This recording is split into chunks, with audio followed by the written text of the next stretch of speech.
Denak gaudela, hasiko gara martxoko ohiko plenoarekin, eta lehenengo puntua da otsailak 25-ko ohiko bilkurako akta onartzea. Norbaitek zerbait esateko aktari buruz? Bai, nik euskeri bat, baina 23. horrin, hor, komentatzen, hor, galderregutan, jartzen duzu Bolinaga jaunak, bestalde Bolinaga jaunak goietik azokari buruz egiten ari den lanari buruz galdetu du. Da, goieki. Eta da Goierri azokari buruz egiten ari da lana. Bai euskera eta bai erderaz berdin dago, goieki da. Bale. Eta lan horrek izena dauke Goierriko azoka. Bale. Hori anotatuta, aldatuko dugu, eta aldaketa horrekin bozkatzen dugu. Aldeko bozkak?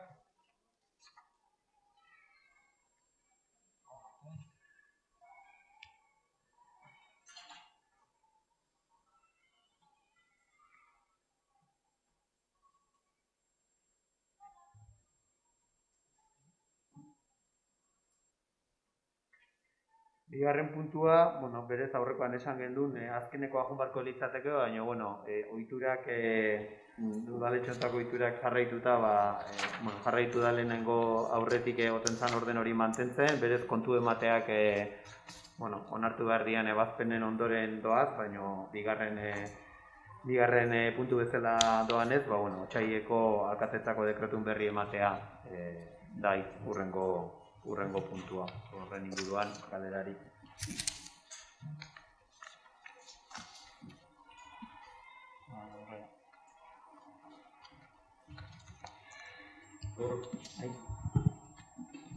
Hor, 8.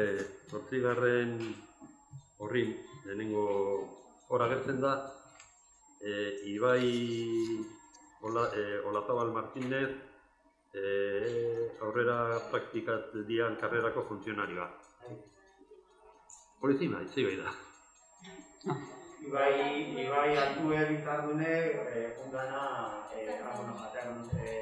zantara funda principio zain praktika epea dute, eta hori funtzionarioa nien estatuzun esentzia edo estatuzun hainbat aukera, baina eman zaiona da esentzia voluntario bat, horrek iraungo du. Markatu.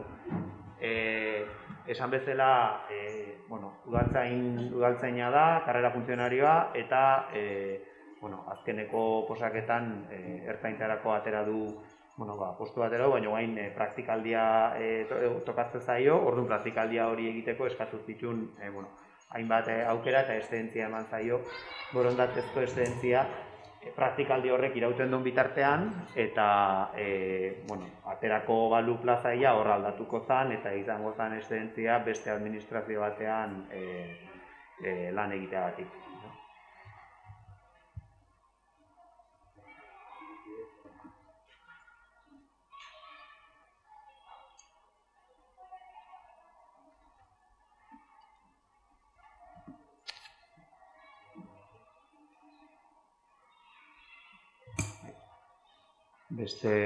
Besterik,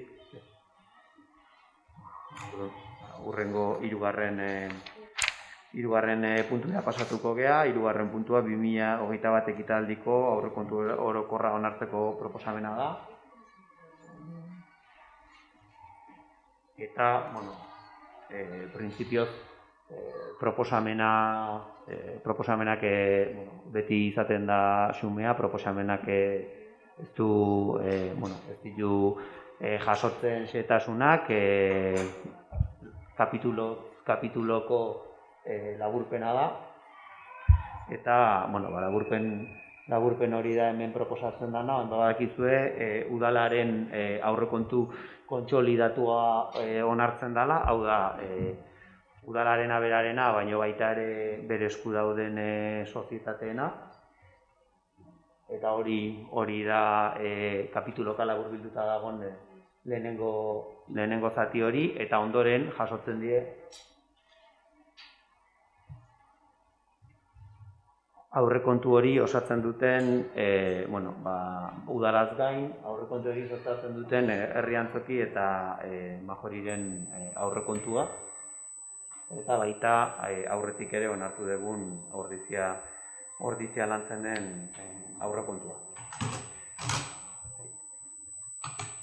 Hori proposamenari dagokionez, eta proposamenak ere bai jasotzen du prozedura aldetik zein dan, onarpena eta gero nola argitaratu behar dan, 15 egunez aldizkari ofizialean, eta hemen bai jasotzen da ez balego erreklamazio edo alegaziorik behin betikotzat onartutzat emango dela.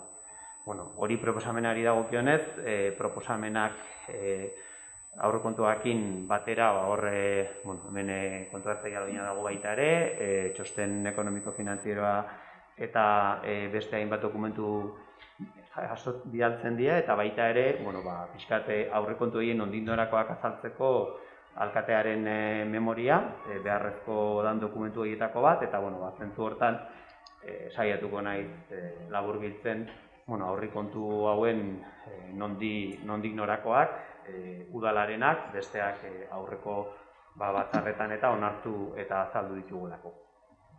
2021 hau, denok ezagutzen dugun bezala, eta gaur egun guaintxe daukagun egoera ikusita, argi dago 2020koaren jarraipen bat izango dela, COVID-19ak eragindako egoera horren jarraipen bat izango dela, baina baita ere, jarrera aldaketa bat ere ekarri beharko dula, azkenean 2020an urruti guain dela urte bete pentsatzen genduen agian arazoa epe motz batean edo urte betean konponduta ongo zala, eta geroz eta argiago dago honekin bizitzen ikasi beharko dugula, eta zentzu baten 2020en egin gabe utzi genituen horiei ere ekin beharko diegula.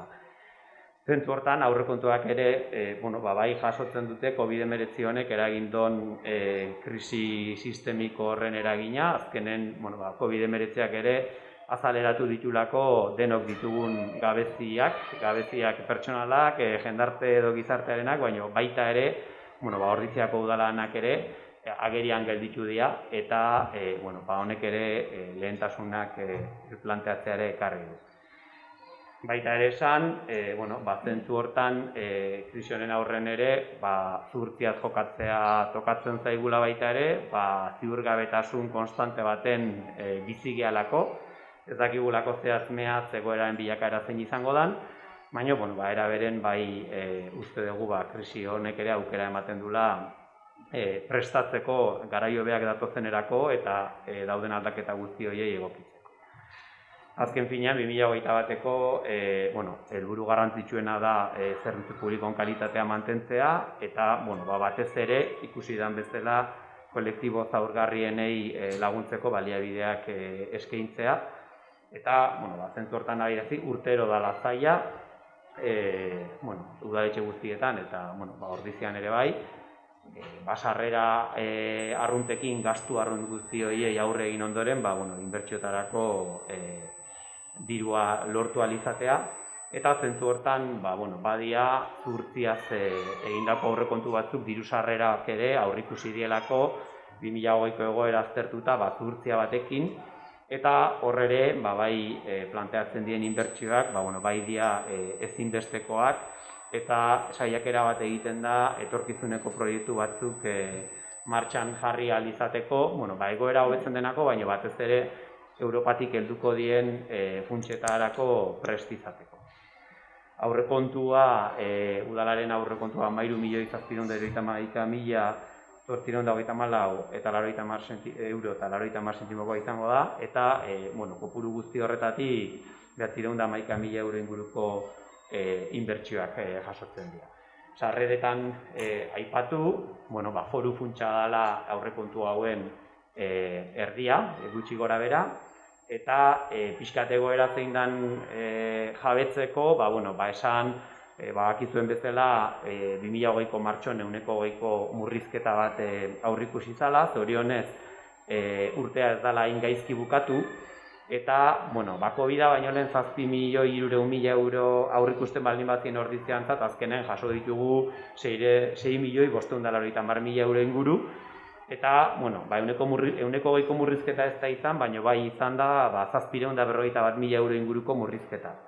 2021ako egindan aurrikuspena ia 7 milioikoa da, 6.900.000 eurotakoa, eta, bueno, egia da 2020an jaso duguna, baino gehiago dara, 351.000 euro, baino kontutan hartzen badeu COVID-a baino lehen ze kopurutan geunden, 7.300.000 euro hietan, oraindik ere 380.000 euro gutxiko jasoko ditugu, eta horrekin esan nahi da, horrek adierazten dula baita ere zein dan bizi dugun egoera, eta 380.000 euro gure ohikotasuna zana, baina 380.000 euro gutxiko jasoko ditugula. Sarrera arruntetan, aipatu egoerak azkenen sarrera arruntetan ere eragina daukela, nola ez? Alde batetik ordenantza fiskalak izoztu zielako, eta horrek eragiten du ez dela igoerarik egongo sarreretan, baina 2021an onartu ziren obariak 2020an onartu ziren hainbat obari COVID-agatik, eta obari horiek ere jarraitzen dute 2021an, orduan horrek sarrera murrizketa bat ekarriko du. Zentzu honetan, sarreretan ere esan, zuhurtziaz jokatu da, aipatu da ordizia lantzenek zentzu hortan kudeatzen duen San Juaneko eremu hortan, ordiziko udalak baditu lursail batzuk, eta iaz ere hasi zen lursail horien salmenta prestatzen. Gaur bertan onartu ditugu 2015etik genituen zorrak jakitatuta daudela, partzela horiek saltzeko aukerak handiagoak izango dira, eta aurrikusten da aurten salmenta horiek egin ahal izatea eta diru sarrera estra bat izatea, baina aurrekontuan ez dira sartu nahi izan, azkenean hartzaren larrua saltzeko lehenengo hartza izatu beharra dagolako, eta salmenta horiek burutu bitartean zuhurtziaz ez dira jaso. Salmentak egiten dienean jasoko dira, baina zentzu hortan sarreretan esan, udal tasa eta zergetatik 4.376.000 euro jasoko ditugula, eta gero jasotzen ditugun diru laguntza eta transferentziatik hor sartzen da foru funtsa, 7.900.000, iaia 8 milioi, baina foru funtsa zati handina da, baina beste milioi inguru jasotzen ditugu, bai gehien bat Gipuzkoako foru aldunditik eta Eusko Jaurlaritzatik, eta estatutik ere kantitate txiki bat. Beste sarrera batzuk ere dira ondareak sortzen ditunak, guk ditugun ondareak alokairuetatik eta makiden kanonetatik eta lortzen ditugun diru sarrerak, eta hor baita ere ondarearen salmentatik ere, kasu honetan ez da salmenta, makide administratiboa izango dalako, baina ja burutu ia Zuberoa kale azpian zeuden faltazien garaje horien emakide horiek. Beste diru laguntza batzuk ere jasotzen ditugu baino inbertsioetarako, 7. kapituluan, eta hor, zuhurtziaz 160.000 euro aurrikusten die, gehien bat Eusko Jaurlaritzakoak, baina hor ere, diru laguntzak eskatzeko aukera dagoenean, eta txertatzen baldin baditugu diru sarrerak, planteatzen da diru laguntza berriak eskatzea. Eta bukatzeko, sarreretan badago iaz eskatu zen mailegu lerro hori, iaz apenas erabili zen mailegu lerro hori, azkenean goiekiren kapitala handitzea ordaintzeko bakarrik erabili zen, eta orduan hor badago 1.000.000 euroko mailegu lerro bat, printzipioz 2021ko inbertsioi eutxiko diena. Eta bukatzeko sarreretan, naiz eta 2021ko aurrekontu honetan oraindik ez egon, paraleloan burutu dira bai aurrekontua eta likidazioa, martxo amaieran aurreko urteko likidazioa onartu behar dalako, eta orduan hor, bai aurrikusten da 2020tik hainbat partida txertaketa egitea 2021an, eta horietatik 2020an egin ez dien hainbat inbertsio sartu ahal izango dira 2020tik. Gastuei dagokionez, aipatu azkenen 5 ardatzetan osatzen diala gehien bat planteatzen dian gastuak 2021ko aurrekontu honetan. Alde batetik kalitatezko zerbitzu publikoak indartzea, modernizatzea eta berritzea. Bigarrenik hirigintza irisgarritasuna eta mugikortasunean egingo dian ekintzak. Hirugarren transizio energetikorako prestakuntza. Laugarrena izango litzateke kultura eta aniztasunaren ordizia zitzaile eta euskaldun bat. Eta bosgarrena izango zen COVID-19 honek ekarri dituen ondorioak. Kalitatezko zerbitzu publikoan ingurun, horra aipatu da, COVID-19ak gauza asko azaleratu ditula, eta horra hausnarketan handi bat ere egin da, Ordiziko udal antolamenduan, azken hamarkadetan atzeratzen egon dien aldaketa sakonak behar ditugula, batez ere herritarrei kalitatezko zerbitzuak eskaintzeko. Hor planteatzen dian aldaketak langileen ordezkariekin adostuta daude, eta baita ere esan, azken boladan herritarrak ere adierazi digutela udal bezala zerbitzuak hobetu beharra gaudela herritarrei ematen dugun arretan, hirigintzan, zerbitzutan edo idazkaritzan, azkenen lan pilaketak eraginda, denborak, epeak eta ematen zaien eskaintza ez delako izan beharko litzateken bezain. Zentzu hortan, udal antolamenduan giza baliabideen esparrun lan asko dago egiteko, eta hor apostu egiten da, benetan behingoz giza baliabide arduradun bat, arduradun postu hori sortzeko. 75 langile inguru plantillan gehi egon daitezken beste batzuk dituen erakunde bat da Ordiziko udala, eta horrelako volumena mugitzen duen erakunde batentzat ezinbesteko postua da. Eta gainea hor azkeneko urtetan pendiente gelditu dien barne prozesu asko eta eskaintza publiko asko pendiente daude egiteko. Eta zentzu hortan, langileen ordezkariekin ere adostutako lehentasuna da benetan arduradun bat jartzea lan guzti horiei ekiteko. Beste Ordiziako udalak eskaintzen dituen, bere langileen bidez eskaintzen dituen zerbitzutan ere, hor udal langileek eskaintzen dituzte bai kale garbiketa, lorezaintza eta argiteriako zerbitzuak eta baita ere obra txikitako brigadak. Zentzu hortan ere, aurreko legegintzalditik adostutako erabaki bat da, oraintxe bertan dagon aparejadoren postu hori bikoiztea eta zerbitzu buru tekniko baten postua sortzea, azkenen 15 langiletik gora daude lan horiek egiten, eta guzti horien bai kudeaketa eta buruzagitza teknikoa ezinbestekoa da, azkenen hirigintzako lanekin horrelako ardurak bateratzea ezinezkoa suertatzen delako. Honek ere gainea eragina izango luke nola ez, hirigintzan momentu honetan dagoen lankarga arazoari konponbidea ematen, bai baimen eta lizentzien eta jardueren kudeaketan ere atzerapen nabarmenak daudelako. Arreta bulegoan, herritarren arreta bulegoan ere, hemen bai planteatzen da aldi baterako behin-behineko errefortzu bat beste pertsona batekin, oraintxe bertan nahiko ataskoak sortzen dielako, sekulako ilarak daudelako, eta baita ere zentzu hortan arreta hori berrantolatzen joan beharra daukagulako herritarren arreta zerbitzu integrala sortzeko. Eta zentzu hortan bai planteatzen da agirien edo errolda makina edo jartzea erabat kolapsatzen duten eskaera horiek modu automatizatu baten egiteko. Eta idazkaritza saila ere momentu honetan indartuko da hau ez erabaki berri batengatik, baizik eta orain arte idazkari lanak burutu dituen karrera funtzionarioak bere AOT postura itzuli ondoren eta indarrean dagoen aldi baterako programari esker, bi AOT dotaje ongo dielako, eta horrek ere lagunduko duelako azken urteotan pilatu dien hainbat espediente, kontratazio mailan eta aurreratzen. Bukatzeko esan, ongizate sailean ere jarraituko dela, ez da pertsona berri bat, pertsona hau badago, baina jarraituko dela gizarte langile bat gehiago izaten, COVID-19ak ere egindako egoerai refortzu bezala lan egiten ari da, batez ere helduenei eta kolektibo zaurgarrienei jarraipena egiten. Bueno, erabaki hauek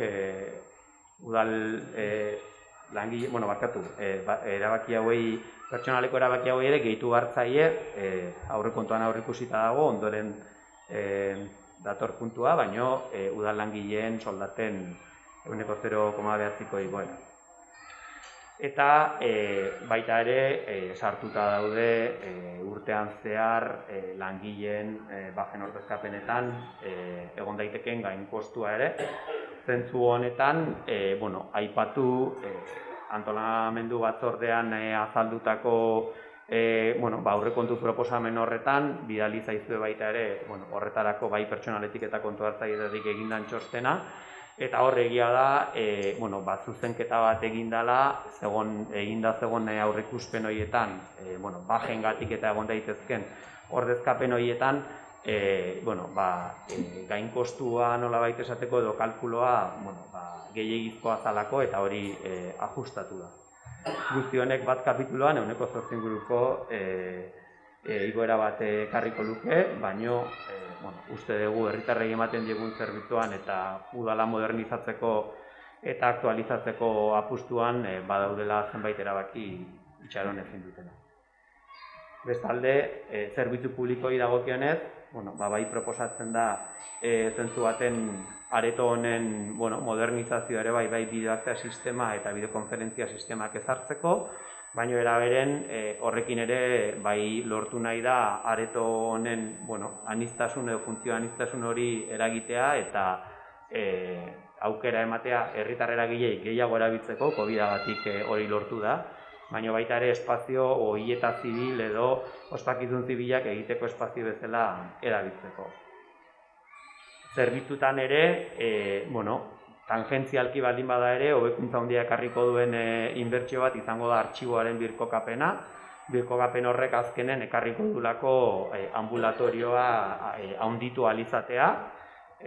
Aspalditik datorren gai bada, baina argi dagona da garai hauetan ezinbesteko zerbitzu bat dela, ampliazio horrek gainea ordiziari zerbitzu gehiago ekarriko dizkio, mediku zerbitzua indartuko dalako, eta oraintxe bertan ustutian espazioak erabiltzen ari dira, artxiboa bakarrik gelditzen da lekuz mugitzeko, baina beste espazio horiek dira oraintxe bertan erabiltzen ari dianak txertaketa guztiak egin ahal izateko.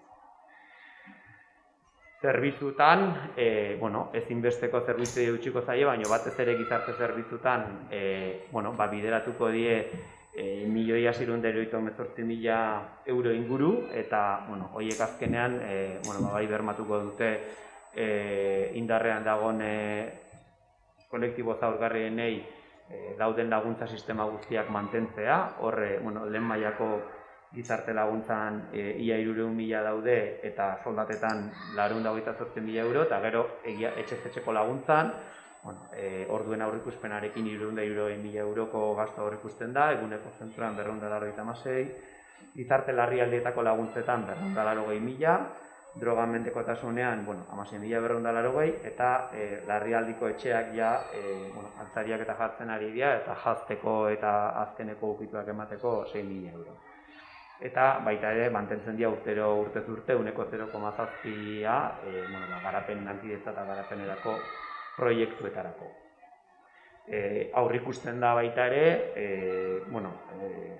sarrera finalista bat bezala jaso da aurrekontuan, ondasun higiezinen zergagatik hutsik dauden etxe bizitzan errekargutik jasotzen dana, bideratuko dela alokairua laguntzeko laguntza batzutara, eta zentzu hortan 2020an hori horretaretzan bideratu, baina 2020ko zatia ere aurreikusiko da, orduan 40.000 eta 40.000 euro, aurreikusten dira 40.000 euro inguru horretara bideratuko diala, eta aurrekontuan gainea bai jasoko da, begiratzen ibiligia, eta aparte jasoko da aukera ematen dulako errekargu horretatik jasotzen den diru kopuru hori, eta diru kopuru horren helburua finalista izango da. Eta gainontzean mantentzen dira gainerako zerbitzu guztietan, bai udaltzaingoan, obretako brigadan, kale garbiketan, argiterian, parke eta lorategietan, Oianguko parkean, Hilerrian, liburutegi publikoan eta Zuaiztin, bueno, eta Lotzan, orain arte eduki ditugunak, zentzu hortan hilerrian bai planteatzen da beste kolumbario baten inbertsioa, 6 hutsune, 6 plaza bakarrik gelditzen dielako, eta Oianguko parkean ere bai planteatzen dira 58.000 euroko inbertsioak, gehien bat parkeko altzariak eta barbakoak eta ondagone azpiegitura guztia berritzeko, eta baserriko sukaldea berriro martxan jartzeko behar dian konponketa txikiak egiteko. Majori gaizki deituta, Majoriko aurrekontu honetan egiten den ekarpena leheno aipatu da, kirol azpiegituretarako 880.000 euro bideratuko dira, baina pixkat jakitearren diru hori nola banatzen den, Majorira joango dira 601.000 euro, kontutan izan da, partida hortan sartuta daudela pertsonal gastuak eta baita kirol zerbitzua ematen duen azpikontrataren gastuak, Altamirako gastuak 164.000 euro izango diela, frontoiko gastuak 51.000 euro, eta kirola sustatzeko taldei ematen zaizkien diru laguntzetan 79.000 euro. Aipatu bezala, kirol azpiegitureztan momentuz Majorin ezinbestekoak dien inbertsioak planteatzen dira 20.000 eurotan, baina baita ere esan, 2020an Majoriri egin zaizkion tokatzen zen ekarpenetatik ere, sortu dela badagola inbertsioetarako poltsa bat, eta hortik dagoeneko bideratzen ari dela hainbat lan, bat artean udarako taberna egokitzea. Bigarren ardatza hirigintza irisgarritasuna eta mugikortasunaren inguruan, hor legeak eskatuta tokatzen zaigu mugikortasun plana eguneratzea, eta zentzu hortan hori aprobetxatuko da baita ere, aldi baterako aparkalekuen behin betiko sistema bat ezartzeko, herri guztian egindako azterketa batekin. Hor, irisgarritasun plana eguneratzeko eta hainbat proiektu garatzeko 150.000 euro planteatzen dira, 80.000 zuzenean daude irisgarritasunean, baina 40.000 hirigintzan egingo diren proiektuetan, eta hor bai planteatzen da irisgarritasun plana eguneratzea, 2007-2008 inguruan ustete egindakoa dela, eta egia da txertaketak egiten juntaizkiola, baina eskatzen dula eguneraketa bat, eta eguneraketa hori egiteko beharrezkoa den diagnostikoa planteatuko da, talde berdinak egingo du, eta planteatuko da oinarritik genero ikuspegia txertatzeko mapa moretik abiatzea, eta zentzu hortan esan, bi proiektuak egiteko bai irisgarritasun plana eta mapa morea diru laguntzak eskatu zaizkiola Eusko Jaurlaritzari.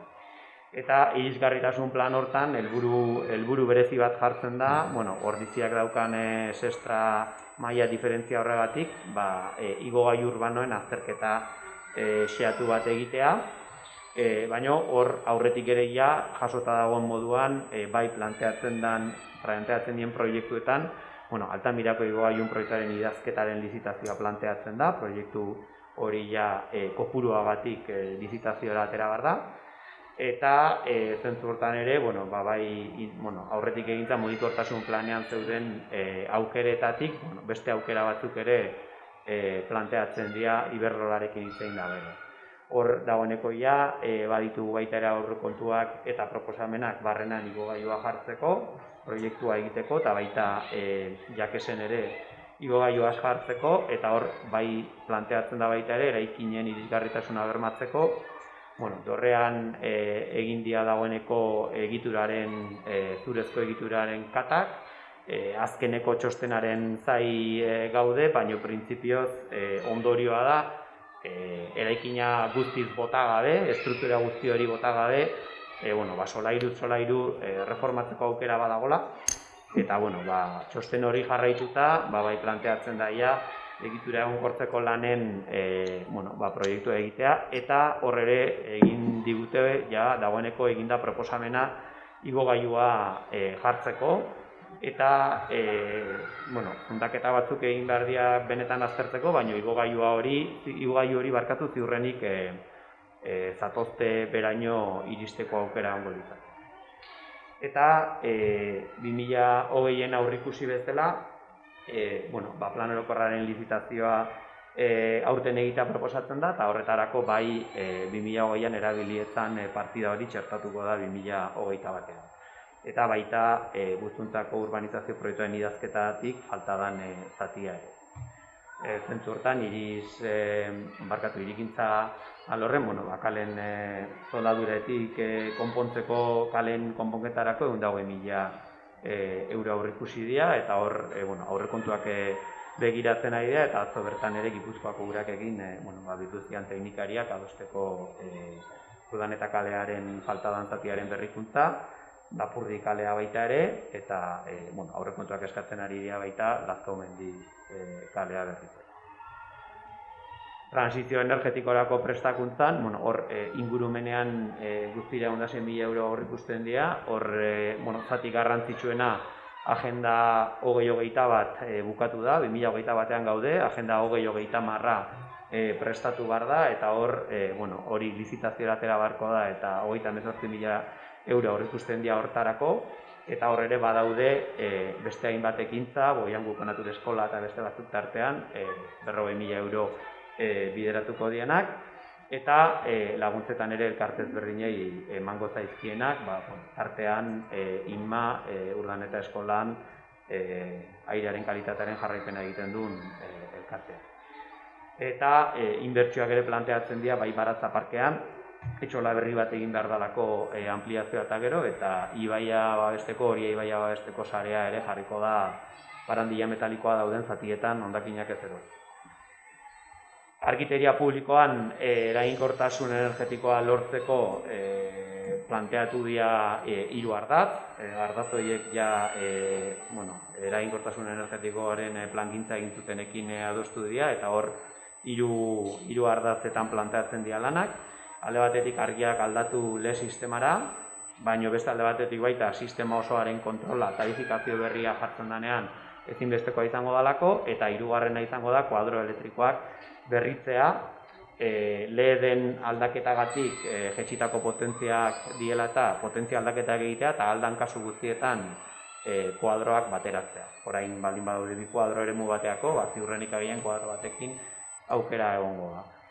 Eta bestalde baita ere planteatzen da Urdaneta Eskola eraberritzeko proiektu bat egitea, urtez urte inbertsioak egiten dira Urdaneta Eskola berritzeko, baina beharrei modu zuzen batean erantzun da, eta hor bai planteatzen da jasangarritasun energetikoaren ikuspegitik, fatxada guzti horiek birgaitzea, energia berriztagarriak ere sartzeko aukera jartzea, eta proiektuak patio eremua ere eraberritzeko proposamenak egitea. Proiektuarako 30.000 euro planteatzen dira, eta inbertsioetan 80.000 euro urtero 60-40 kofinantziazio du sistema bidez hezkuntza sailak ateratzen ditun laguntza lerrotatik.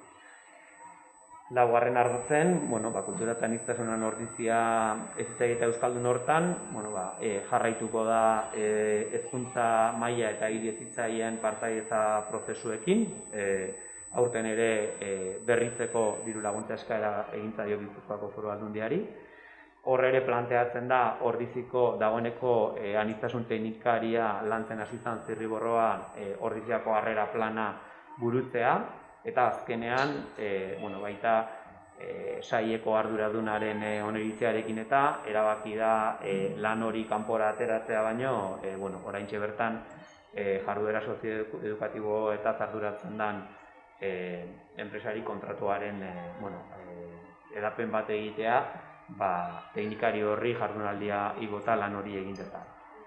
Kulturlab prozesuakin, kultibak aurretik egintzun partaidetza prozesua egintzun taldeak bukatuzun bere proposamena, COVID-19ak bere hortan moztuta utzizun itzulera saio hori, pendiente dago, baina hor bai planteatzen dira jarraipenerako hildo batzuk, eta hor bai aurrikusi da, partida bat ere partaidetza prozesu baten bidez, urrats gehiago emateko konkrezioa bidean, bai herri antzokia, Torrea eta Barrenan, kultur programa berriak kokatzeko kulturera bidekin. Eta kulturan baita ere, esfortzu bat egingo da kultura sektoreari ere laguntza emateko, eta ordiziko kultur programazio hori eusteko, eta mantentzen dira baita ere, nola ez, herriko taldeei ematen zaizkien laguntza. Euskeran ikasketan ere, bueno, orain dela pare bat urte 2020an barkatu guztiaz, bueno, erabateko doakotasuna bermatu zen, igoera oso txiki bat behar zen, eskatzaile guztiei euskara ikasteko doakotasuna bermatzeko, beti ere baldintzatuta gutxieneko asistentzia batekin eta ikasturtea gainditzearekin, eta bueno, horri ere mantenduko zaio, 20.000 eurokin, eta jarraituko da euskaratik egiten dian sentsibilizazio kanpaina guztiekin. Zentzu hortan, bai mantenduko dira, aurretorkinentzat egiten dian errefortzuzko euskara saioak, eta baita ere herri udalekuak aur guztientzat. Planteatzen da baita ere emakumeen jabekuntza eskolaren prozesuarekin jarraitzea, azaroak 25ean iaz eta aurreko urtean hartutako konpromisoari utzita 30.000 euro bideratuta, eta berdintasuneko programa ezberdinak ere planteatzen du. Nerabe zerbitzuan, gaztelekuko nerabe zerbitzua hor bai planteatzen da handitze txiki bat zerbitzua ostiraletara zabaldu ahal izateko. Eta urtean zehar egin daitezken kirol ekintza ezberdinak bateratu dira denak partida bakar baten eta 16.000 euro planteatzen dira. Atal honetan, aipatu baita ere, ze gertatzen den Ordiziako feria bereziekin, bere partida dute. Artzain eguna eta erdiaroko azokarik ez da aurrikusten, ez da horrelako aukerarik aurrikusten, baino egia da Gabonetakoa badazpada aurrikusi dela, ez dakigu txertaketa nola joango da, baina agian urte bukaerarako zerbait egiteko aukera ongo litzateke. 17.200 euro aurrikusten dira Gabonetakoa, eta pixkat konparaketa bat egitearren 2019an feria berezitarako 76.000 euroko gastu bat aurrikusi zen. Euskal Jaietan baita partidak mantendu die, baina 2019 3.000 euro baldin bat zeuden, 55.000 eurora jaisten da. Hor ere, iraila da, ez dakigu irailerako aldaketa alako nabarmenik egongo dan, ziurrenik ezagutzen gendun Euskal Jaiak ospatzeko moduan ez, baina ez dakigu tarteko zerbait egiteko aukera egongo dan, edozein kasutan 2020ko egoera errepikatzen baldin bada, mantenduko zan soilik gazta lehiaketa, eta horrek gutxi gora bera iazko adibide hartuta 15.000 euro inguruko kostua izan zen. Eta hor, bukatzeko esan, asteroko azokak antolatzeko COVID-19ak eskatzen dituen segurtasun neurri hauekin giza baliabideen kontratazio gastu batzuk aurreikusi diela. 2020an gastatu dana baino gutxiago, baina hor 50.000 euro iaia aurreikusten dira errefortzu horietarako eginean kontratazioetarako. Eta herriko festetan berriz, partidak ere mantendu ditugu, ez dakigu uztailean nola egongo gean, modu egia da partidak jaitsi diela eta modu simboliko baten mantentzen die, 2019 275.000 euro baldin bazien 110.000 euroko aurrikuspen bat planteatzen da, eta hor bai sartu da festetako partida da, baina hor badaude 26.000 euro aurrikusita baita, oain urte guztian egiten dien ikuskizunetan, azoketan bezala, behar dian giza baliabide estra horiek kontratatzeko, hor bai aurrentzako zerbait plazan egiten baldin bada, edozein ikuskizun antolatzen baldin bada, oaingo garai hauetan eskatzen da, sarrera kontrola, eskatzen da eremu guztia iztea, eta horrek dakarren gasturako jaietako partidan sartu da, baina urteko ikuskizun guztietako antolaketa gastuak planteatzen dira. Eta bosgarrena ardatza, azkenekoa izango da COVID-19aren ondoriotara bideratzen dian partidak. Aurretik aipatutako bi horiek zuzenean bai azoka eta bai ikuskizunetarako partidak hemen ere sartuko liateke. Beste bilean planteatzen dira 18.000 euro eta lehen mailako gizarte laguntzan 10.000 euro. Printzipioz, beste bilean hor bai daude gelak eta beste gastu batzuk momentu batzutan asko igo diena 2020an eta helduleku bat izateko. eta lehen mailako gizarte laguntzan 10.000 euro aurreikusi dira, momentuz modu simboliko baten, gizarte laguntzan badaude partidak egoera aurre egiteko, baina hor, 2020an suertatu ziren egoera batzuk, erabateko itxialdi bat etortzen baldin bada, eskoletako jangelak isten baldin badie, eta hor, aurre egin sortu zen 2020an partida berezi hori, eta bazpada hor mantendu da. Kreditu globaleko partidan, 179.000 euro planteatzen dira, hor jaso dira bat kapituloan egindako zuzenketetatik jetxidan kantitate hori, eta printzipioz, poltsa hori hor dago COVID-19ak eragin dezaken ezusteko aurre egin ahal izateko. Eta bukatzeko, 2021 aurreikusten die 100.000 euro COVID-19ak gehien kolpatu dituen sektorei laguntzak eman ahal izateko, eta partida hori gehitzea espero da beste 88.000 euro txertatuta 2020ko aurrekontutik. Gainontzean mantenduko dira merkataritzara bideratzen diren partidak, bai Ordizia Zabalik bezalako programak mantentzeko, eta baita orain arte egiten diren dinamizazio eta sensibilizazio kanpainak egiteko. Eta zentzu hor bukatzeko, enplegu sustapenean ere, hor bai planteatzen da jarraitzea aurten bezala, 6 pertsona hartu ditugula enplegu sustapenetik, 85.000 euro planteatzen dira langabezian dauden pertsonak kontratatzeko, eta formaziorako 67.000 euro daude. Kopuru hortatik, zati bat 16.000 euro inguru 2020an hasitako Goierri eskolako langabetuen ikastarora bideratuko da. Gutxik beste 18.000 2020an baita hasi zen Ekintzaile Kooperatibo Sozialan prozesu horri jarraipena emateko, hainbat proiekturen bide laguntza ere eskaintzen dutelako. Beste horren beste aurreikusten da saregintzan ekimena bezalako programak bideratzeko, eta hor beste 15.000 euro gelditzen dira, eta oraindik kopuru ez dugu ezagutzen, baina bai goiekik COVID-19ak eragindako egoerari erantzuteko bai planteatu du olako programa bat, formazio programa bat egokituta enpresa txiki eta ertainei, tartean merkataritza eta ostalaritzako negozioak ere sartzen dira, eta hor, bai goiekik eskatu zigun, beste finantziabide batzuk ere lortu dituzte, baino hau dala preste hongo litzateken finantziabidea ez duten formazio horietan parte hartzeko, eta zentzu hortan, bai espero da programa horiek fintzen doazen enean, horretatik bideratzea negozio ezberdinetako eta enpresa txikietako pertsona horiei formaziorako. Eta beste bat aipatzearren, diru kopuru nabarmena izan daitekelako, da goiekiren kapital handitzerako 2020an ordaindu genituen 110.000 euro, eta 2021an tokatzen zaigu beste 110.000 euro ordaintzea, eta esan hori ere aurreikusita da.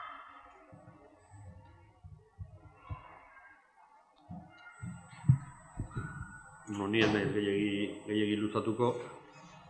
Guk borondatea geneukan, aurrekontu hauek 2021 izango dana izan da, borondateekin joan ginen onartzeko borondate horrekin.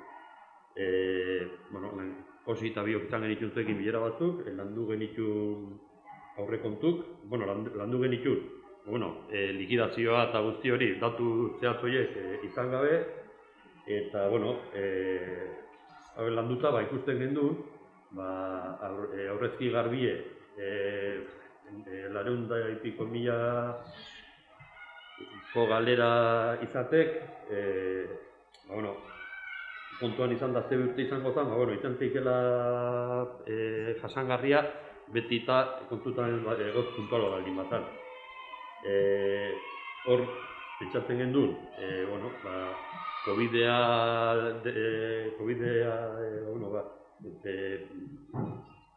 ondoriok izan dituzten, bai enpresai eta jungo zala parte handi bat, parte handi bat destinauta, baina kontura ginen, gehien adikola kapitulo batean.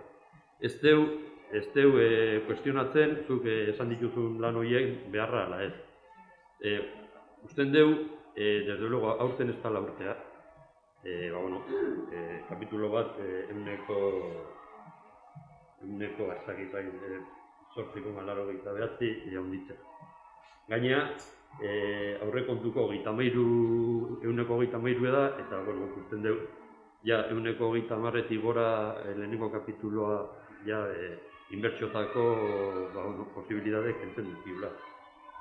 Hori kontutan izan da, guk gure ekarpen batzuk egin genitun aurrekontutan txertatzeko asmoz. Ekarpen horiek izan ziren, adibidez, COVID-eriko gastatu bat zala gutxienez 2020-en gastatu zana, pentsatzen deulako 2021 bat antzeko paretido izango dela, eta hor planteatzen genitun, 278.000 euro, horietatik 75.000 euro enpresa txikiri bideratzeko, informatizatzeko edo merkatu berri batzuk lortu ahal izateko formakuntza emateko. Eta gero, 203.000 euro esaten genuen, hortalaritza, merkataritza, agentzi viajei eta autonomo txikiri laguntzeko. Euskararako plan bat ere planteatzen genuen, bai etorkinek edo euskaldunek dienak, baina sentitzen ez dutenak euskara beraiena bezala, 20.000 euroko partida bat, lan bat egiten hasteko, diagnosi bat eta lan plan bat, euskara sentitu dezaten berea bezala eta halako lan bat egiteko. Eta gero, baita, ospakizun zibiletako hainbeste aldiz eskatu zen duen aurreko legebiltzarran obrak egiten hasi ziren eta hori bukatzeko. Zuen erantzunek, prinsipioz, COVID-ekoa begiratuko zen duela eta, zuk esan dezun bezala, 1.000 euroko partida bat jarriko zen duela eta, 2020-tik sobratzen zana, ere bialduko zen duela. Guk usten dugu, gutxienez partida hori jarri behar dela, eta jarri behar dela gaina ez borondate bezala, baizik eta izena bizanekin. Hori pentsatzen genuen, da hori hola esakin dut. Euskarako plana, onduru ikusitzaigun emantzen duen erantzuna, beste ez euskeratik, baina beste alde batetik zerbait egiten ari zinetela eta onduru ikusitzaigun. Eta ospakizun zibilekoa ere esan zeniguten, beste gauz batzutako erabiltzen ezala lokal hori, eta erabakita zeukezuela plenon egitea, ingo arazoik ez, adiuk horrela egiten genuen. Baina,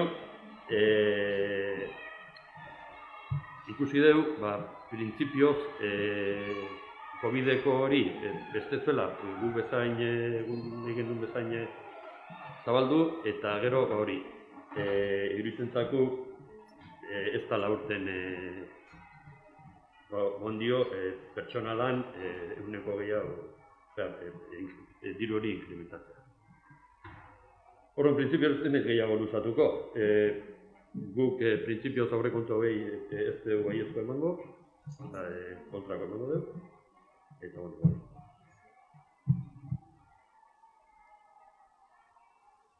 Nik labur erantzuteagatik, esan zuen ekarpen horietatek eta bilduta gero, hasieran eman zitzaizuen zirribor hortan aldaketak sartu genitula.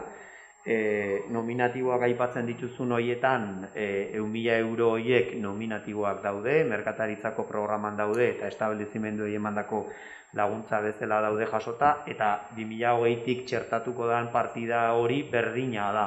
Orduan, 188.000 euro horiek, zuek esaten zenuten 203.000 euro horietatik ere nahiko gertu daude, eta horiek argita garbi nominatiboak izango dira, eta baita ere bat kapituloko gastu horren arazketatik egin dan, sortu dan aurrezpen hori ere esan, 179.000 euroko poltsa baten sartu dela, hori egia da kreditu globala dela, baina biek batuta 377.000 euroko poltsa bat ematen dute.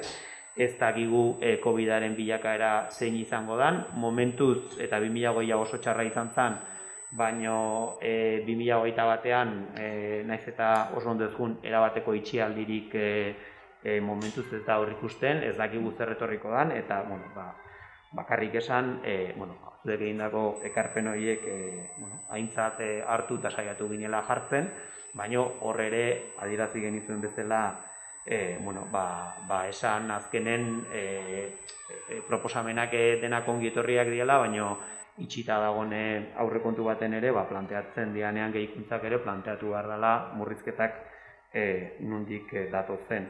Eta beste proposamenetan ere, horre hiletaz bietarako lokala aipatu duzut, azkenen hor lokal hori eraberritzen hasi zen, udal langileekin, horre aldaketa bate hontzan azpiko zatozte lokaletik goiko dorreako lokal horretara, lokal horrek momentu hontan bat irisgarritasun baldintzak ez ditu betetzen, oso sarrera desegokie dauke ekitaldi publiko batzuk egin ahal izateko, eta barrun dauken disposizio eta zutabekin ere oso zaila egiten da horrelako ekitaldi batzuk ospatzeko, eta egia da baita ere aukera ezberdinak aztertuta oso zaila dela espazio honek daukan duintasuna parekatuko don beste espazio bat lortzea, eta gaina infraerabilita dagoen espazio bat izan da.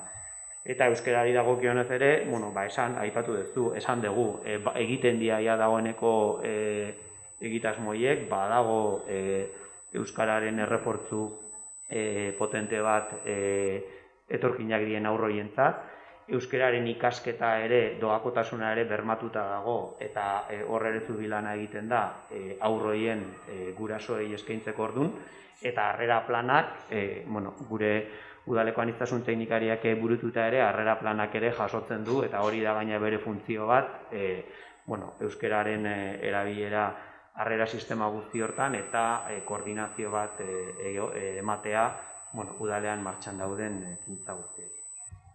Eta beste ari bakarrik erantzutearren, horre argi eta garbi irakurketa ezberdina daukagu, eta azaldu deten bezala, nik uste dut zentzu hortan atzerapen handia dara magula, urtez urte erabakiak ez dialako hartu, batez ere udal antolamenduko giza baliabide iragokionez, eta hor argi dago irakurketa kontrajarri bat egiten dugula, eta guk uste dugula herritarrei kalitatezko zerbitzu bat eman nahi baldin badugu ja erabakiak hartzen hasi behar dago.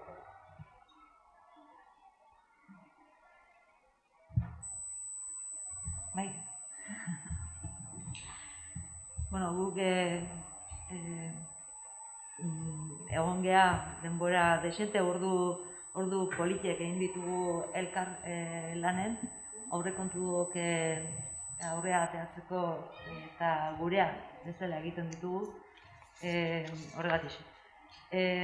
Biden utzi ditugu hainbeste gauza, biden mai gainen edo eztabaidatzeko edo momentua ikusten genuelako ez dela proposena eta dirua ez zegoelako ez da ere.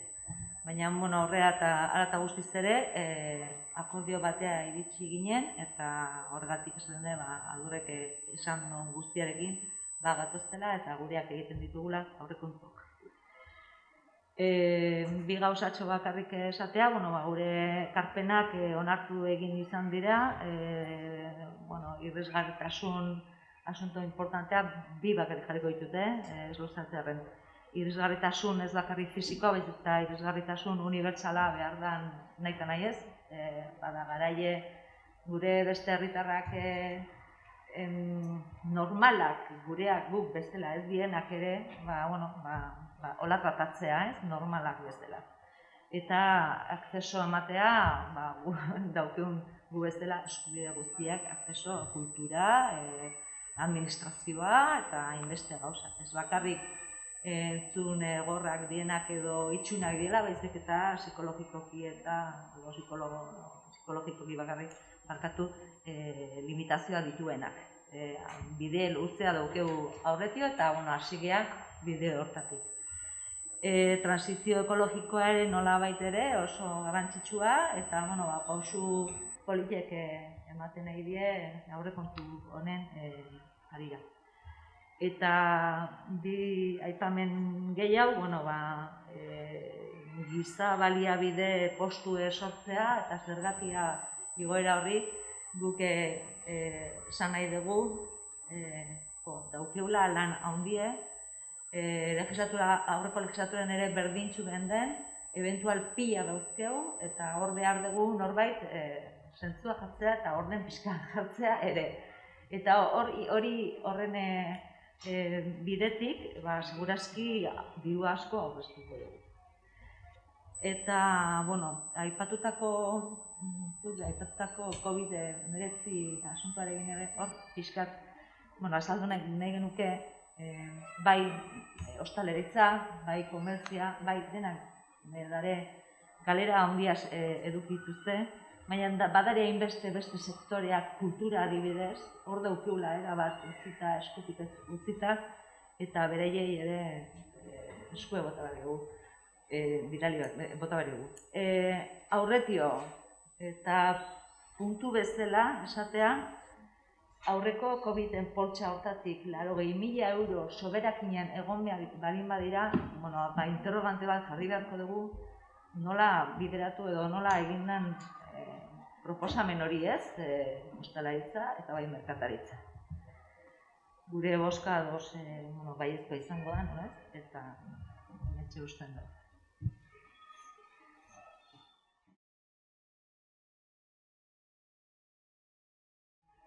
Nosotros hemos estudiado la propuesta que nos ha presentado EH Bildu y Unidas Podemos y nos han suscitado algunas reflexiones. En primer lugar, es buena la claridad es positiva, ¿no? 5 ejes principales y luego se desarrolla. Lo que nosotros echamos de menos es ahí un poco las orientaciones de los expertos. Los expertos dicen que lo voy a leer directamente, la primera decisión que corresponde adoptar al nuevo gobierno municipal consiste en elaborar una hoja de ruta de la legislatura. Eso en más de una ocasión hemos echado nosotros en falta. Vemos que año tras año van presentando unas propuestas, pero no sabemos a qué proyecto de legislatura, a qué proyecto de municipio queremos o queréis llevar a Ordizia, ¿no? Esa es la primera reflexión que hacemos. Es un periodo de 4 años.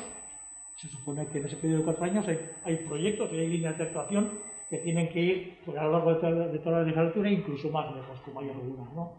Pero echamos de menos ese proceso y ese programa o proyecto de legislatura, por un lado.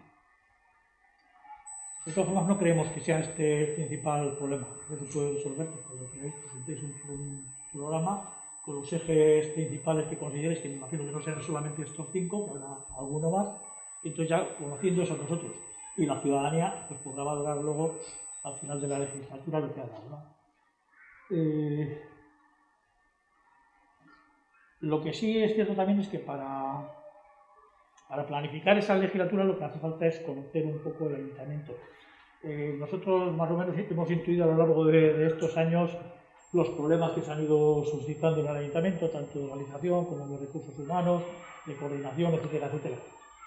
Vosotros habéis hecho de momento, por lo que yo veo, ¿no?, un prediagnóstico, porque lo comentáis, dice que la COVID-19 pone de manifiesto la necesidad de acometer profundos cambios en la organización municipal de Ordizia que se han venido retrasando en las últimas décadas, etcétera, etcétera, etcétera. Es cierto, hay un retraso de adaptación a toda la nueva normativa que ha ido surgiendo, a nuevas obligaciones que han tenido que ir asumiendo los ayuntamientos, y precisamente eso es lo que hemos venido también pidiendo nosotros, que se haga un estudio de la organización. Vosotros habéis hecho ya ese análisis previo y en función de eso habéis decidido ya la contratación de una serie de técnicos, y bueno, yo creo que ese es un tema que es de largo trayecto, que en ese tema tenía que haber participado también la parte social, que dice que ha participado, pero yo creo que no ha participado en todo.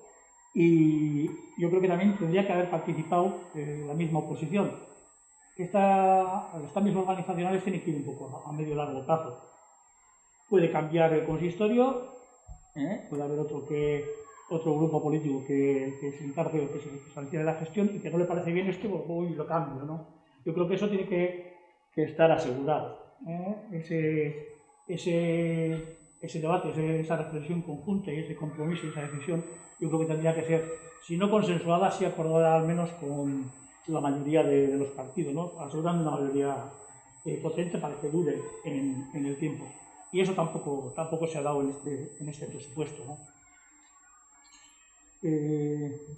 Por eso, en este sentido, con las contrataciones, con la forma que estáis acometiendo un poco el enfrentamiento a esos problemas de la organización, pues tampoco nos parece que está correctamente enfocado, ¿no?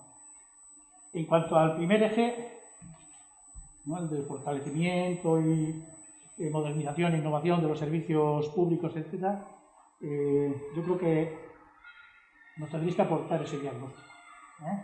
Porque ese diagnóstico que habéis hecho de la organización nos los tenéis que aportar para poder aportar en su momento también nosotros nuestras consideraciones y nuestras aportaciones al tema.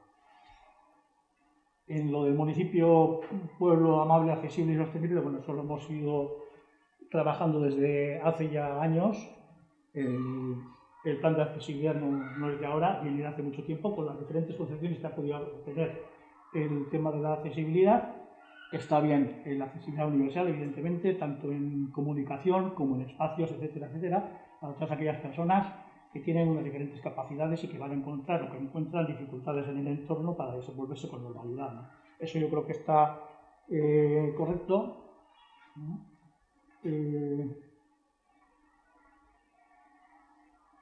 Entonces, en ese aspecto, accesibilidad, sostenibilidad, ahí lo que sí encontramos es un problema, es más de recursos humanos, ¿no? Si cuando vamos a enfocar o enfrentar la línea de sostenibilidad energética, de cambio climático, yo dudo mucho que con los recursos humanos que contamos en estos momentos podamos enfrentar todo ese reto con cierto grado de eficacia. En este momento creo que tenemos una empresa contratada que no sé si le durará en torno a media jornada de trabajo, dudo mucho. Si hay un refuerzo por parte de la concejal delegada, pues siempre, si está en el tema, pues es importante, ¿no? Pero es que la concejala delegada, igual de 2 años, pues ya no está. Y entonces la técnico se queda pues un poquito sola y desolada también un poco, ¿no? Yo creo que ese tipo de puestos habría que incorporarlos a esa reflexión conjunta y ver si es un puesto que requiere ser cubierto por una empresa subcontratada o de forma directa. Ese tipo de reflexiones yo creo que echo de menos también en este presupuesto. Y de ahí que esos 200 y pico mil euros dedicados a contrataciones en estos momentos, vosotros decís, ¿no?, que no son tiempos de grandes inversiones. Yo comparto el tema. No son momentos de grandes inversiones, pero tampoco de grandes cambios. Y las propuestas que nos hacéis son grandes cambios. Son grandes cambios, engordan mucho el capítulo 1, que vete a saber qué puede pasar dentro de 2 o 3 años, ¿no? Pero ese es un gasto fijo que ya se incorpora a la actividad habitual del ayuntamiento, es un cambio sustancial. Y en cuanto a los técnicos, pues yo técnicos de recursos humanos lo entiendo que es necesario, igual que el de desdoblamiento o café de servicios, que creo que tiene que ser un fruto de una reflexión en el marco de ese nuevo marco organizacional, y lo que no encuentro mucho fundamento es el aumento de jornada de la técnica de comunicación. La comunicación, pues tiene lo que tiene. Puede ser política, puede ser institucional, puede ser pública, puede ser interna. Bueno, yo entiendo que para lo que es la comunicación política, pues sí necesitéis una persona relacionada con la comunicación, pero si es para la comunicación interna, si es para también toda esa comunicación que tiene que darse entre áreas, si es para eso, se requiere una persona de plantilla, no una persona de confianza, a mi manera de ver, que más tiende un poco por derroteros políticos que por derroteros técnicos, aunque sea buena en su oficio. De ahí no quitamos nada, pero yo creo que se requiere otro tipo de perfil. Con respecto al eje de cultura, plan de acogida, cultura, bueno, tampoco tenemos nada que objetar, salvo que nos extraña que ahora recuperemos el cultura. Antes lo he preguntado, porque era un proyecto que estaba desaparecido en combate y que estaba por ahí, nadie sabía, bueno, pues aquí no se ha tratado mucho. Cuando me alegra que se recupere y que vayamos para adelante. Y el impasse ese que he visto en Culturlab lo veo sobre todo y de forma un poco ya preocupante en el planeamiento general urbanístico. El planeamiento general urbanístico que empezamos ya por ahí por el 2010, pues todavía está sin solventar. Creo que fue el año pasado también cuando se nos pasó el plazo también del estudio de impacto ambiental, creo que fue.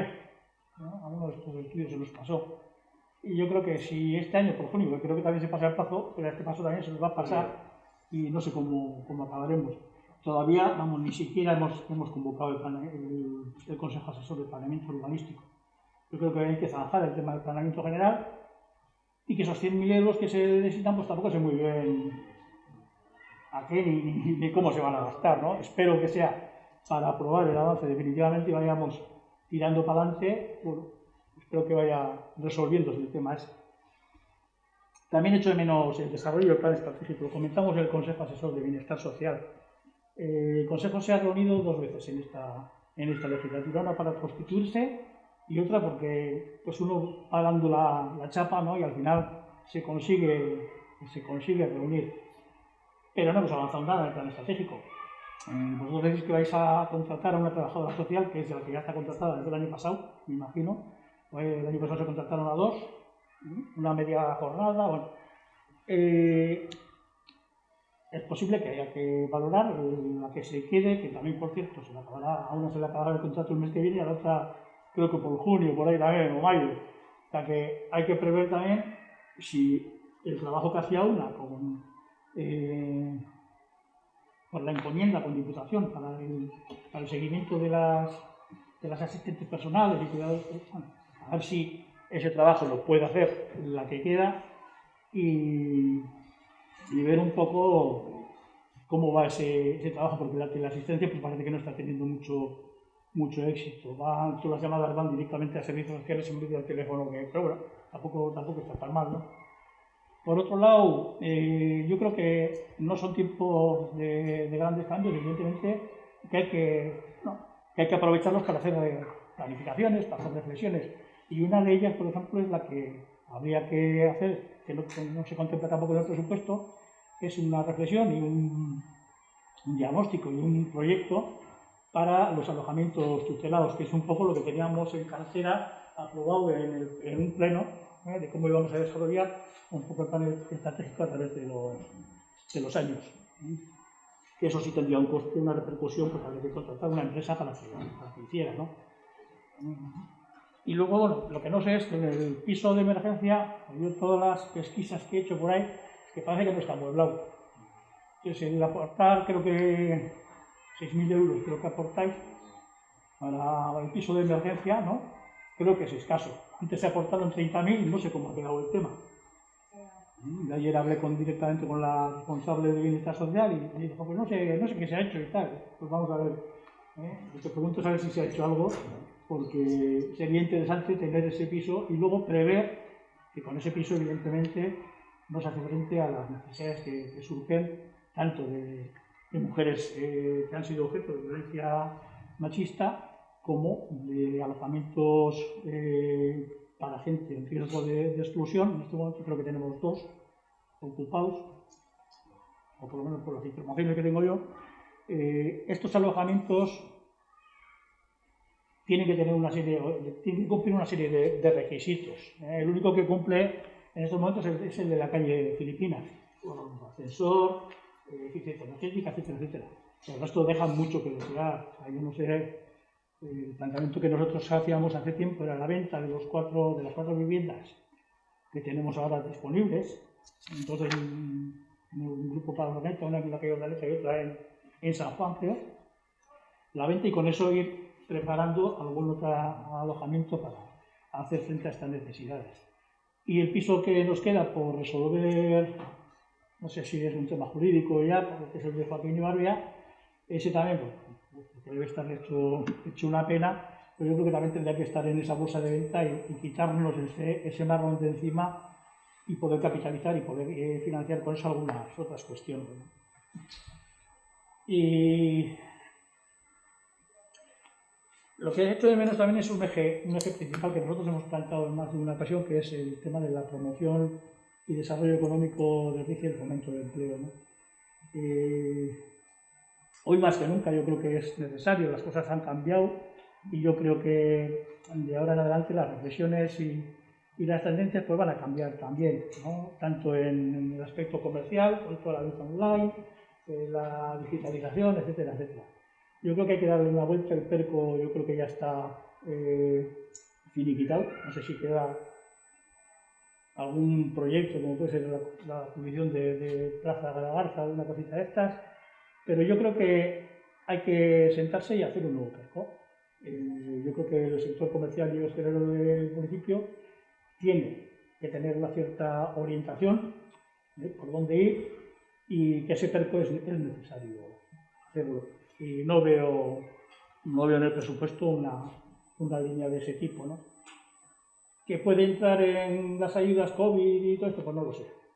Tampoco me parece bien que las ayudas COVID sean una bolsa que no sepamos con detalle cómo va a ir distribuido. Sería interesante conocer con la mayor exactitud posible cómo va a ir distribuido, ¿no?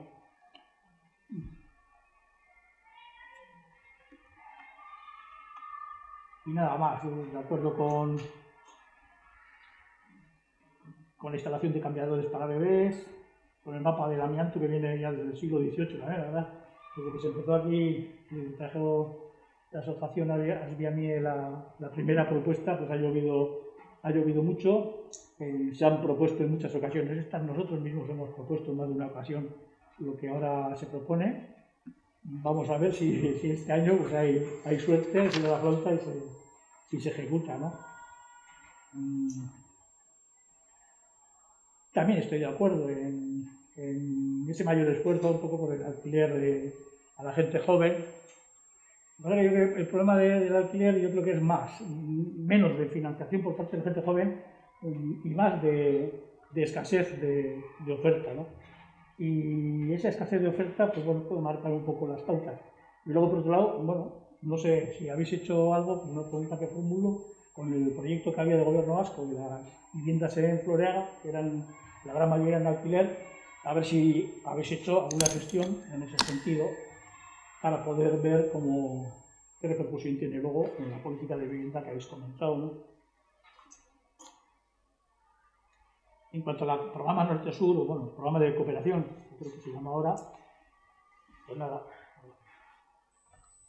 ¿qué quiere que te diga? Que está bien, pero yo, no sé, con eso de la Agencia Europea de Medicamentos, con eso de que compra el gobierno de España, el gobierno belga, dudo mucho sobre la forma de enfocar el que llegue esas vacunas a esos países, que todos sabemos que muchas veces hemos dudado de si dar esas ayudas a un gobierno o depende de qué gobierno, ¿no? Y dar a una ONG, no sé si va a ser una vía factible, en fin, me parece bien, me parece que se puede trabajar y tocar un poco las teclas esas, ¿no? Y nada más. En definitiva, que tiene demasiadas cosas, algunas buenas y otras que me impiden dar la aprobación. Eskerrik asko Iñaki. Saiatuko naiz labur esan dituzun gai guzti horiei erantzuten. Hasiztea legegintzaldi planetik, esan zentzu hortan martxoak 14ak ia zarrapatu gintunean aurrelanketa bat egin da geneukala, egie da ja ez egoera bati bakarrik, baizik eta leheno aipatu dugun bezala COVID honek aldatu duen guzti horrekin, erabateko replantamentu bat ere ekarri zuen, eta zentzu hortan adierazi oso laister jakitera emango dugula eta erakutsi dugula horre egindan lanketa bat, ez legegintzaldi plan formatu batekin, baizik eta bai 2030 horizonte edo helburu hortan planteatzen den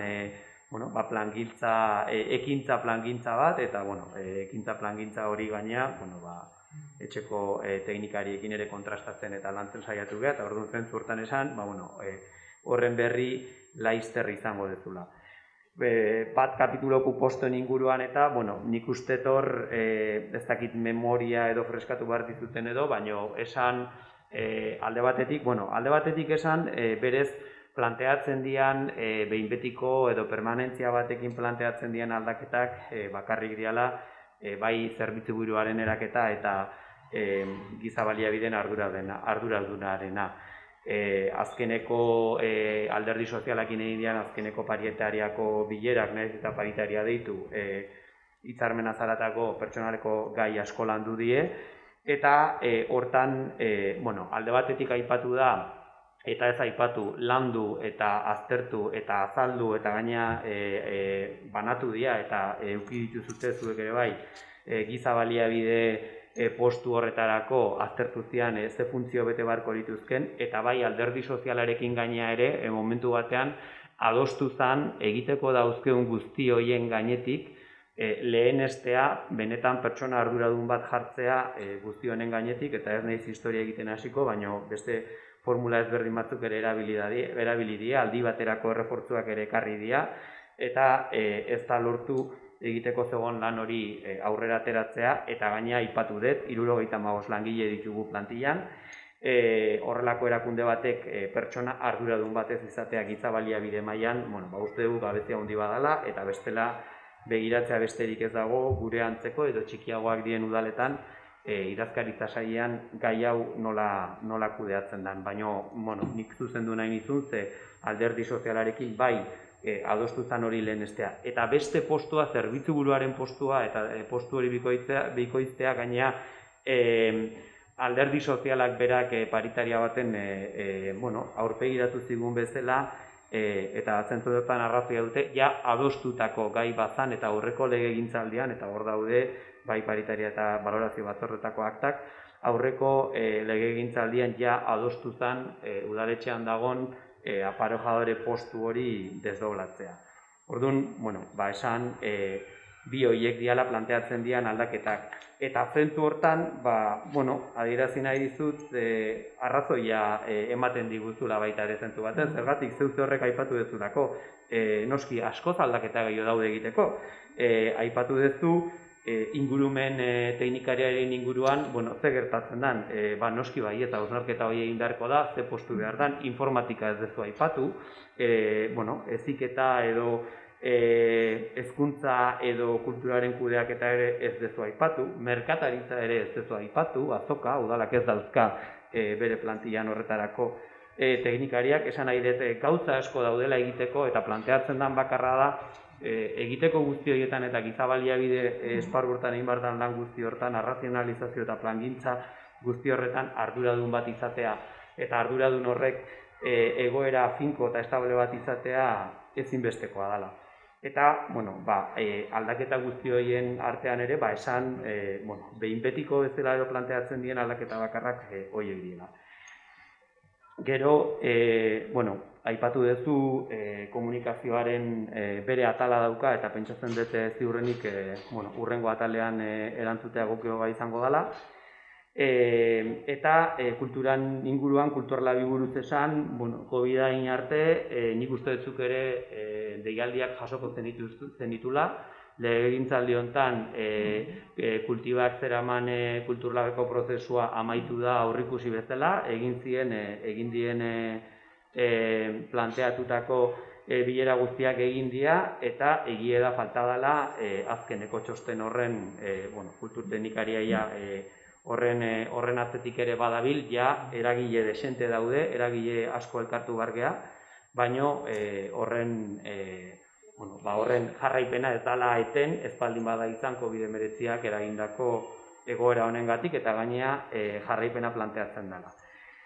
Plan orokorraren inguruan esan, ez dakit ondo azaldu nahi zen, baina iaz dagoeneko azaldu zen 3 urtetako plangintza bate proposatzen zala, nun eta bueno, 300.000 euro aurreikusten ziala ikusita ondoko udalerriek egin dituzten antzeko udalerriek egin dituzten lizitazioak, eta hori arkitektoak ere begiratu du. Eta hor nik uste bai argi gelditu zala, erabaki bat hartu zala zentzu horretan plan orokorraren idazketa hori kanpoan egiteko, ze hemen aipatu dituzue bat kapituloko anomalia horiek eta handitze horiek, baina ez dezute aipatu azkeneko urte guzti hauetan hirigintzan pairatzen ari gan anomalia hori bere garaian erabaki zalako plan horren lanketa eta bulego hori udalak asumitzea. Eta zentzu hortan esan hori, planteatzen dena da lizitazio hori martxan jartzea, eta esan duzun bezala plan orokorraren aurrerapen edo avantze hori uztaila baino lehen ampliatzea.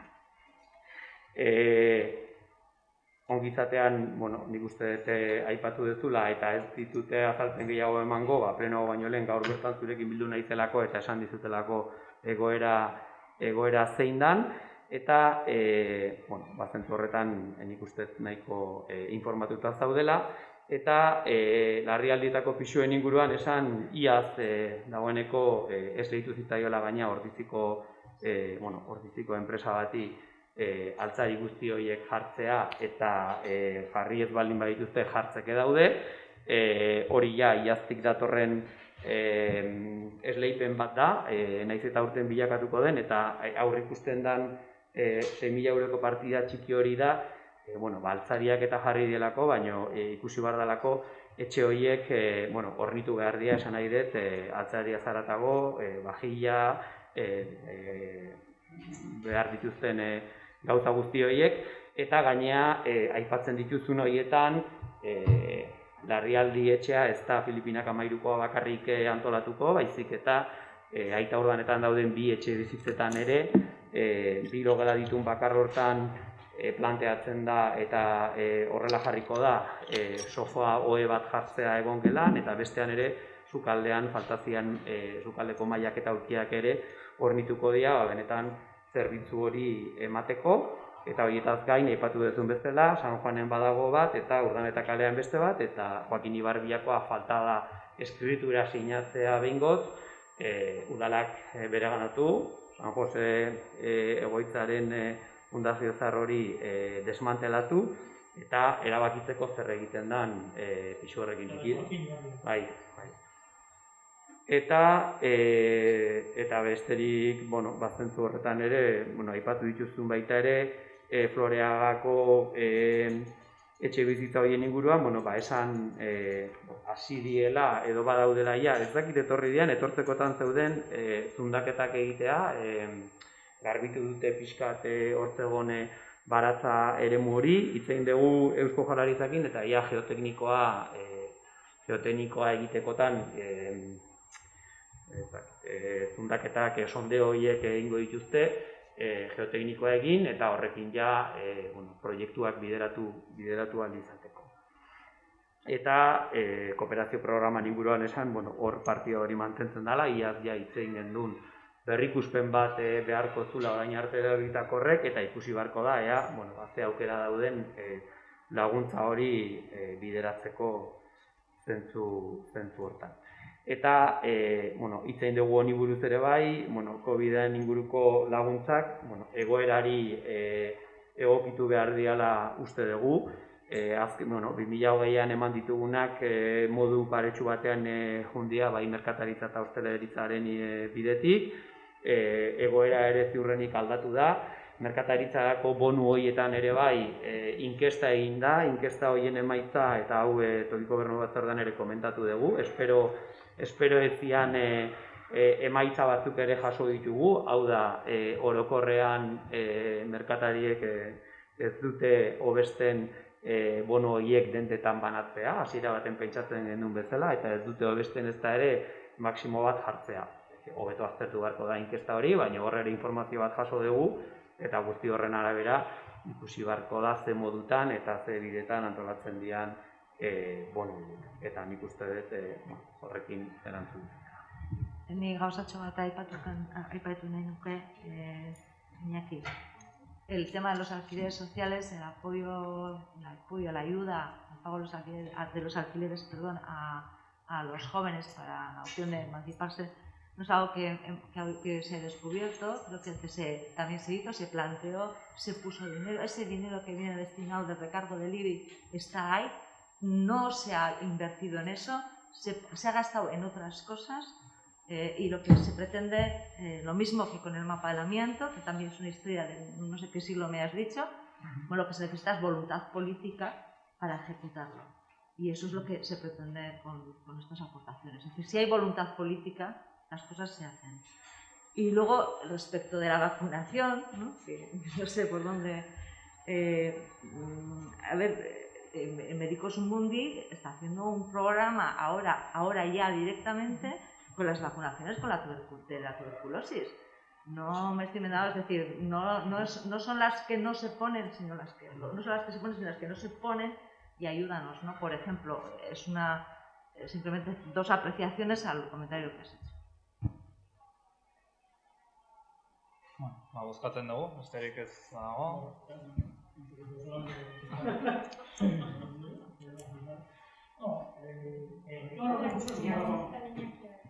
Los recursos humanos lo hemos hablado más de una ocasión. Nosotros no hemos puesto en cuestión la figura del técnico de recursos humanos, es más, lo hemos defendido en más de una ocasión.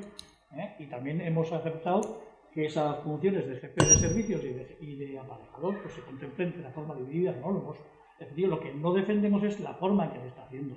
Entonces he hecho una relación así sucinta de todos los problemas que puede haber de personal, de recursos humanos, en un área, en otra. En todas las áreas prácticamente hay problemas relacionados con los recursos humanos y hay un problema serio de coordinación y de organización del ayuntamiento. El problema es que vosotros habéis decidido hacerlo por vuestra cuenta, ese diagnóstico, y resolver y adoptar esas medidas. Y nosotros pensamos que necesitamos el apoyo de una empresa especializada en el tema que nos oriente y que nos deje un poco, que también sea un poco ajena al movimiento político, porque eso muchas veces también enmarrona un poquito algunas cuestiones, pero que sea una empresa que nos oriente en ese sentido. Y nos debe orientar porque una cosa es que nosotros tengamos que hacer frente a las competencias que tenemos, otra cosa es que tengamos que hacer también a las obligaciones que tenemos, aunque no sean competentes, pero tenemos otras obligaciones, que la ley municipal vasca te las marca, y otra cosa es que nosotros también decidamos enfrentar otro tipo de actuaciones que la ley nos permite, aunque no sean competencia ni obligación nuestra. Pues todo ese tipo de temas, de áreas que hay que enfrentar, hay que llegar a un consenso, porque eso viene donde hay, si está en una organización determinada y unas necesidades de recursos determinados. Evidentemente, el proceso tiene que ser así. Lo que no puede ser, y ya os digo, como eso tiene que ir un poco alargándose en el tiempo, lo que no puede ser es que un partido político o dos, ahora mismo, tomen una decisión que afecta a otros partidos políticos, porque en un momento determinado las cosas cambian, y si no estoy de acuerdo cambio la organización, con lo cual estamos en las mismas y otra vez sujetos al conflicto permanente.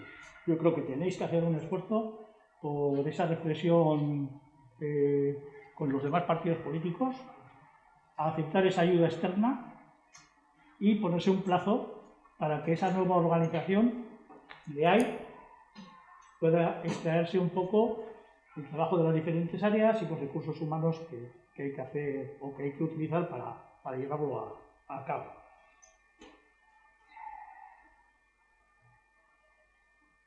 Bueno. Bozkatzen dugu. Bueno, vamos a dejarlo. Bueno. Vale, bozkatzen dugu. Aurrekontu proposamenaren aldeko bozkak.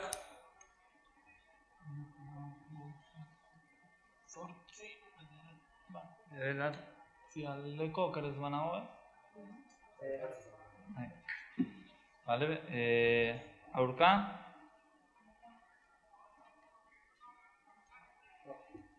Zortzi. Bueno, ez dago abstentziorik beraz. Onartuta gehiengoz.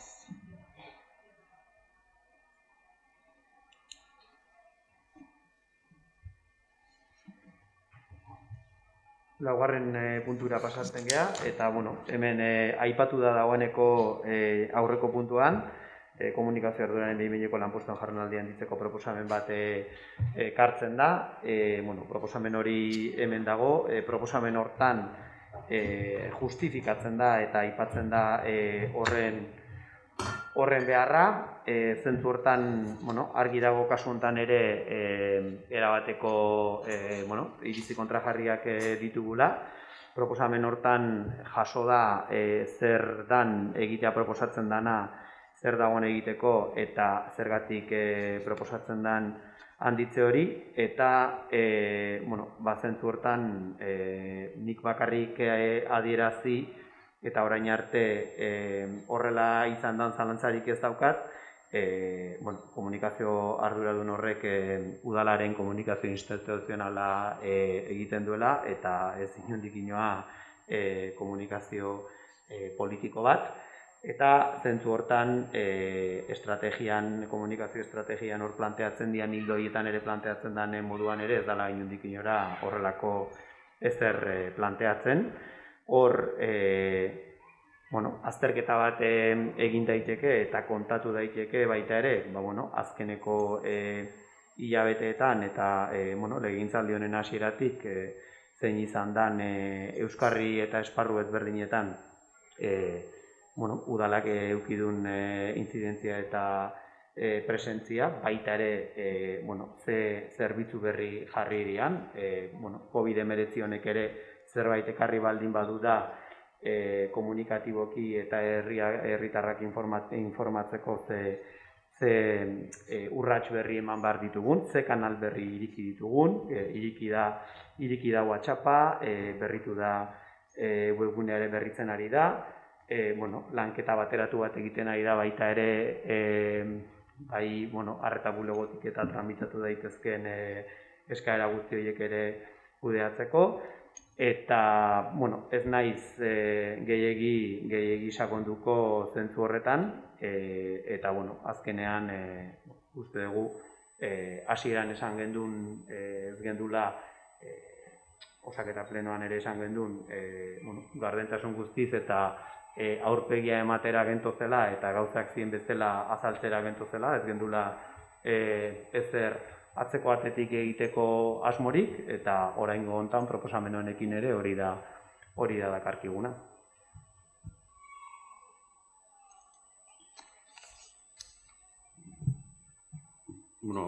Guk desde luego ez dugu beharrezkoa ikusten ampliazio hau, eta lehena esan dugun arrazo bat gaina, ikusentzako, momentu. Yo creo que ha quedado claro. Nik bakarrik, eta esan dut, ez naiz, ez daukat zentzu baten ere gatazka antzutan sartzeko gogorik, baina nik bai aipatu nahi nun eta esan dut, horre refleksio bat egitea ere den hori dagokigula eta zer ekartzen duen pertsona bat plantilla laneak eukitzeak eta zer ekartzen duen azpikontratatuta izateak.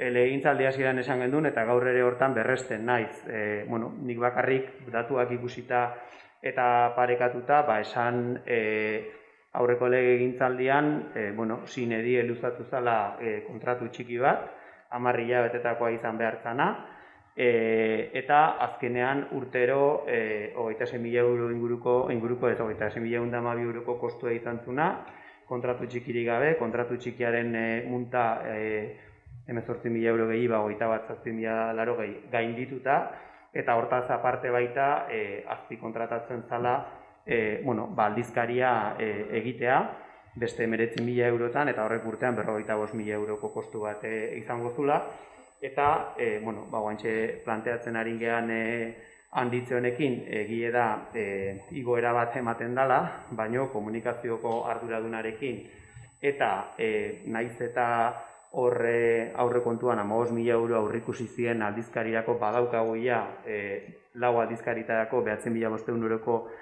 aurrekontu bat, eta bi batuketa horietatik 11.000 euroko diferentzi bat egoten dela 2018an komunikaziora bideratzen zen kostu horretatik eta gu proposatzen ari gehan kostu hortatik, kontutan izan da orduan 3 aldizkari ziala eta orain 4. Nik bakarrik esan nahi detena da, esan bezala, gardentasun osoz eta aurpegia eman da gatozela proposamen honekin, eta, ez daukegula inondik inoa, beste olako modu hauek erabiltzeko asmorik.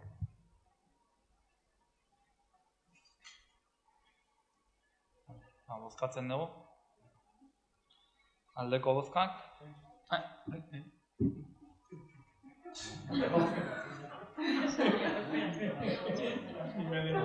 Intento, a ver si puedo.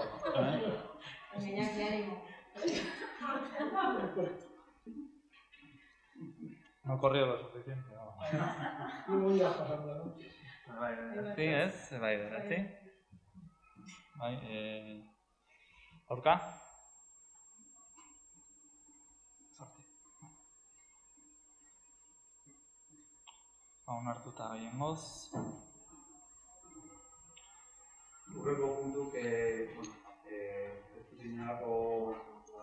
Hurrengo puntuak aurrekontuakin lotuta doaz, aipatu da aurrekontuan bat kapituloko azalpen horietan, beraz ez du merezi nik uste gehiago azaltzeik, udal langileen igoera proposamena da, igoera hori lotuta dago estatuko aurrekontuen onarpenari, eta horre proposamena aipatzen da, eudeletik pasatu zen luzapena, adieraziz nola gelditu zen igoera hori egiteko aukera, 0,9 da, eta printzipioz hori da dakarkigun proposamena.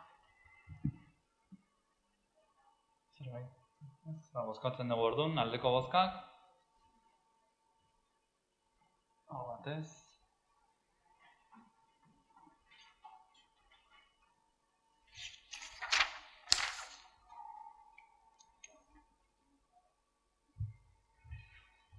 Hurrengo proposamena baita ere, biak bakoitza puntu bakoitzean doa, baina aurrekontuekin batera, kasu honetan plantilla organikoaren onarpen proposamena dakarkigu, eta hau ere antolaketa batzordean ikusi bezala datorrenez, ez dut nahi gehiago sakon. Zazpigarren puntuarekin igual batera bozkatzen dugu, nahi bat zuen? Pentsatzen dut ez dela... Nahi izan ezkeo, 6 eta 7, plantilla organikoa eta langileen lanpostu zerrenda, bateratuta doazen bi dokumentu dira, bat motzagoa eta bestea zabalagoa, baina elkartuta doazen ez, azkartzeko nahi bat dute. El único, a ver si os habéis puesto plazo para resolver un poco el tema de la plantilla de Majori, y del Ayuntamiento, para incorporar a los trabajadores que están en la RPT del Ayuntamiento a la plantilla o a la RPT de Majori. ¿El tiempo calculáis que se puede...?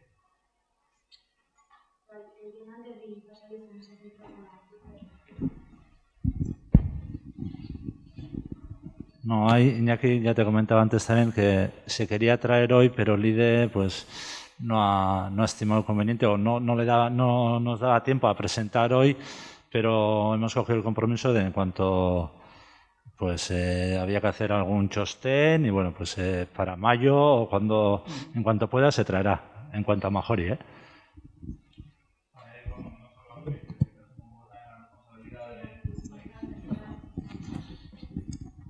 Que no, comentaba Jon Anderli, pero efectivamente asumo también un poco la responsabilidad, que no solo quiere decir que,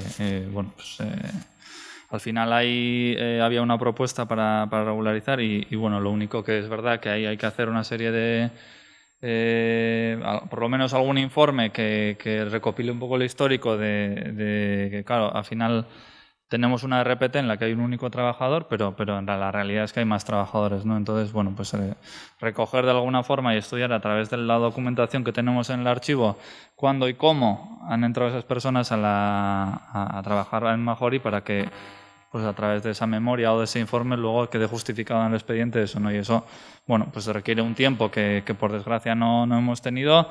Y que sí, que efectivamente, como dice Jon Ander, yo creo que para mayo, si todo va bien, se podrá hacer, pero que hace falta hacer ese estudio y recoger los datos, porque es importante saber no solo cuándo, sino cómo han entrado los trabajadores a formar parte de esa plantilla porque eso repercute en la consecuencia sobre su condición de no funcionario en este caso, porque son laborales, pero sobre su condición de temporalidad o no. No sé si me explico.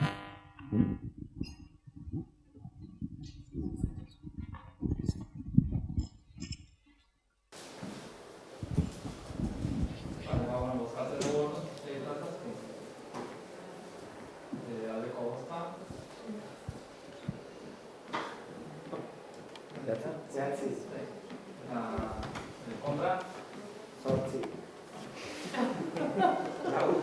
Basi. Vale. Onartua gehiengoz.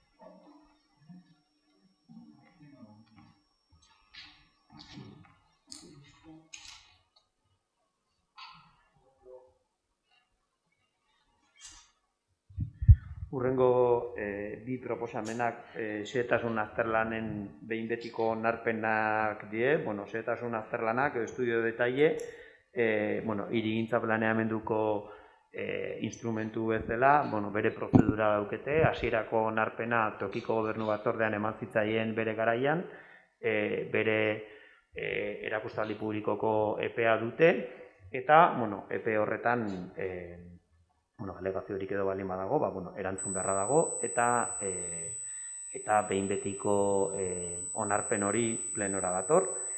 Lehenengo 8. puntua, Iturtxobideko 6. zenbakia daukan eraikuntzaren berrera ikitzea da. Zentzu hontan esan, aipatu zen lurralde batzordean, baina esan egun dagoen eraikuntzaren berrera ikitze bat proposatzen dela. Berrera ikitze hori oinarrituta dago alde batetik indarren dauden arau subsidiarioak finkatzen dutela, konsolidatzen dutela bertan eraikita dagoen eraikuntza hori, eta aurreko legegintzaldian ere hitzarmen urbanistiko bat ere sinatu zela jabe guztiekin, esan dezagun, eraikin horren berreraikuntza planteatzeko. Esan hemen, prozedura hontan, bestean ez bezala, kexa bat edo erreklamazio bat sartu dela epealdi publiko horretan, parean bizidean komunitateak egin du kexa hori, adieraziz, nabarmen aldatuko zaiela orain daukaten egoera, azkenen oraintxe nolabait esateko mendin kontra dagoen eraikuntza aurreratu egiten dalako, eta eraikuntza horrek ditun metro karratuak konsolidatuta daudenez, hau da metro berdinak egiteko eskubidea daukatenez, ondoko etxeak dituzten perfila, baino perfil desente handiagoa dutelako. Erantzun zaie, arkitektoak txostena egin du eta erantzun zaio, komunitateari erantzun zaio behaiek egiten zituzten kexan ingurura, alde batetik esaten zutelako ez zitzaiela espreski beraiei aldaketa horren berri notifikatu, legeak esaten du hori ez dela beharrezko tramite bat, eta zentzu hortan horrela adierazi zaie, eta gero arau subsidiarioak alde batetik finkatzen dutenarekin, eta aurretik dagone hirigintza hitzarmenarekin ere bai, naiz eta onargarria izan daiteken egoera asko aldatuko dela, eraikin horren perfila desente handiagoa izango dela orain dutena baino,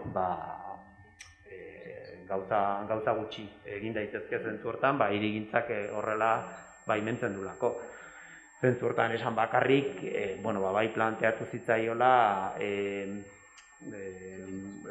prozesu hontan pixkat sustatzaileei bai planteatu zitzaiela justu kexa egin duten komunitate horren aldera eskalonamentu handigo bat egitea. Etxeak azkeneko solairu atiko badauke, eta orduan hor planteatu dana da, bi atiko edo planteatzea solairuak atzeago juteko eta pixkat behintzet eskalonatuago gelditzeko.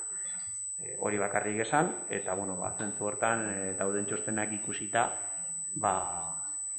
azkenen hauek reglatuta dauden prozedurak izanik, indarrean dauden hirigintzako planeamenduko arau subsidiarioak eta sinatutako hitzarmen urbanistikoa betetzen baldin bada, nekez hartu daitekela bestera bat.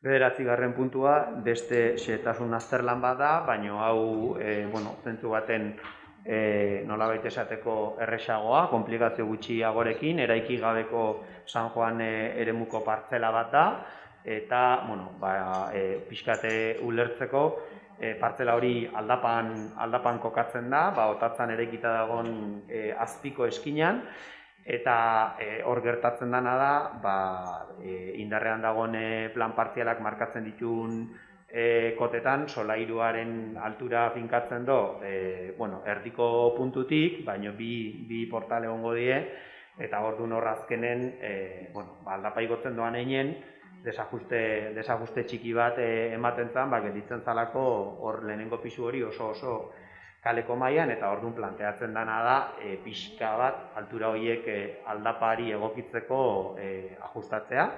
Honek ere bere aldeko txostenak ditu, hasierako onarpenatoiko gobernu batzordean eman zitzaion, esposizio publikoan egon da, eta egon inolako alegazio reklamaziorik, eta ekartzen da, eskumena plenoarena da, eta honea ekartzen da behin betikoz onartzea.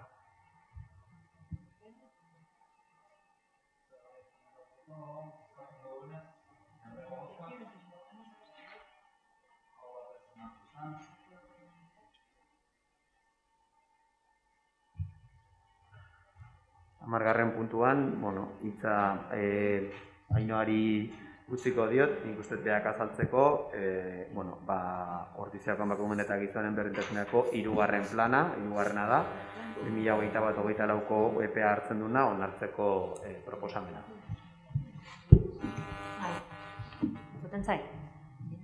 Dakizuen bezala, hirugarren berdintasun planen lanketan ibili azkeneko hilabetetan zehar, prozesu parte hartzaile baten bitartez eraman dugu aurrea, herritarrekin bilerak burutu die, modu irekin, talde espezifiko deialdik iten, kirol arloko, kultura arloko, hezkuntza, eragile feminista, egoera zaurgarrin dauden emakumei deialdiein eta beraiekin bildu gea, eta beraiek Ordiziako errealitateen ingurun egiten zuten irakurketa jaso deu eta ekarpena jaso ditugu berdintasun planan txertatzeko. Udal barruari begira berdin jokatu deu, udal teknikariekin kontrastatu dugu beraien ikuspegie Ordiziko udalaren errealitateari dagokionez, eta teknikariekin ez ezik, gainontzeko alderdiekin ere deia jaso zenuten, deialdia jaso zenuten markatu, ikusteko ze lanketatan genbiltzan, zuetako batzuk parte hartu zenuten, eta ondoren ere deialdia jaso zenuten, ekarpenak jaso ondoren ikusteko berdintasun plana bere horretan nola gelditu zen, eta zuetako batzuk ere parte hartu zenuten deialdi horretan. Ezer gutxi dauket azaltzeko honen ingurun, ze denon arten landutakoa edo behintzat denon arten kontrastatutakoa izan da, herritartasun batzorden ere aurkeztu zen. Esku hartze eremu ezberdinek identifikatu die, udalbarrun eta kanpon. Udalbarrun, dagoeneko 2015 osoko bilkuran onartu zen bezala zeharlerrotasuna lantzeko markatu estrategia lantzeko konpromisoa. Eta herriai begira, lanen jarraitzea aurreta gazteekin, hezkidetza programa bitartez, herriko mugimendu feministekin elkarlanen jarraitzea, berdintasun politiketan sentsibilizatzen jarraitzea gure herritarrak, eta emakumeen ahalduntzea eta partaidetza soziopolitikoa bultzatzea. Orduan pixkat, horretan lanen jarraitzea eta horren etengabeko balorazioa iten jutea da helburua. Bakarrik esan, plangintzaren onarpen prozedurak baita daukela, baldizkarian publikatzea eta hor jartzen du, 30 egunetan baita egongo dela erakustaldi publikoan eta hor jasotzen baldin badie zerbait ekarpen edo alegazio edo zerbait jasoko balitz, erantzun barko litzateke.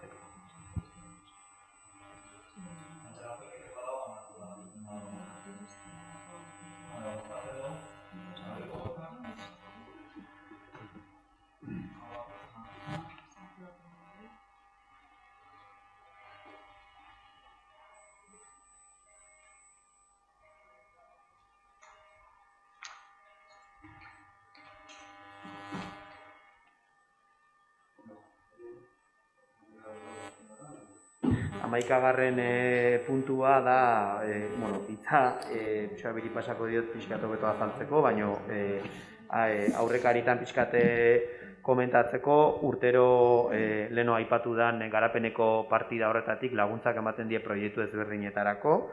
2019ko deialdi hortan eman zitzaion Fundazioen Etiopia Utopiari laguntza bat, alde batetik COVID-19aren eraginez ezin izan dute proiektu hori garatu, baina gero aparte baita ere, eremu hori, Etiopiako eremu hori gerran dago, o gerra egoera baten dago, eta horrek ere zailtzen du proiektu hori aurrera eramatea. Orduan, oinarriak jarraituta, diru laguntza hori eman zitzaion, diru laguntza hori aurreratu egiten da, gero zuritu egin behar da, orduan orain egin ez danez, hasi behar da itzulera eskatu hartzaio itzulera prozesu hori, ez dutelako zuritu, diru laguntza horiek emateko eskumena plenoarena da, eta orduan orain ere plenoak erabaki behar du prozeduraekin jarraitzea, eta orain hemen erabakitzen dena da, ez eskatzeko prozesu hortan audientzia ematea, ezinbesteko urratsa da, beste zatiari eskatzen zaion eragile horrei audientzia ematea, beraiek azaltzeko,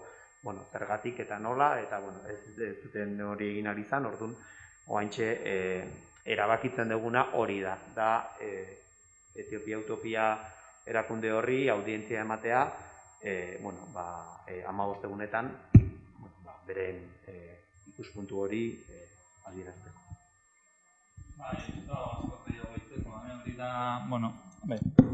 Ez dago askoz gehiago gehitzeko, gaia, Fundazioen Etiopia Utopiaren errua ez baldin bada ere, proiektu hori burutu ezin izana, azkenean subentzio legeak bete behar bezala du, proiektua gauzatzen ez direnean, diru laguntza bueltatzea eskatu behar dela, eta ez dago aukera juridiko gehiago. Orduan, alkate jaunak aipatu bezala, espedientea martxan jartzen da, audientzia ematen zaio, eta fundazioak bere iritziz aipatu behar dituen alegazio guztiak egiteko aukera izango du noski, eta hortik aurrera, hurrengo plenoan, erabakia hartuko da, itzulera erabakia hartzea beharrezkoa izango da noski, baina nola ez entzun egin beharko zaio, eta eskubide hori bermatzen dugu gaurko erabakiarekin.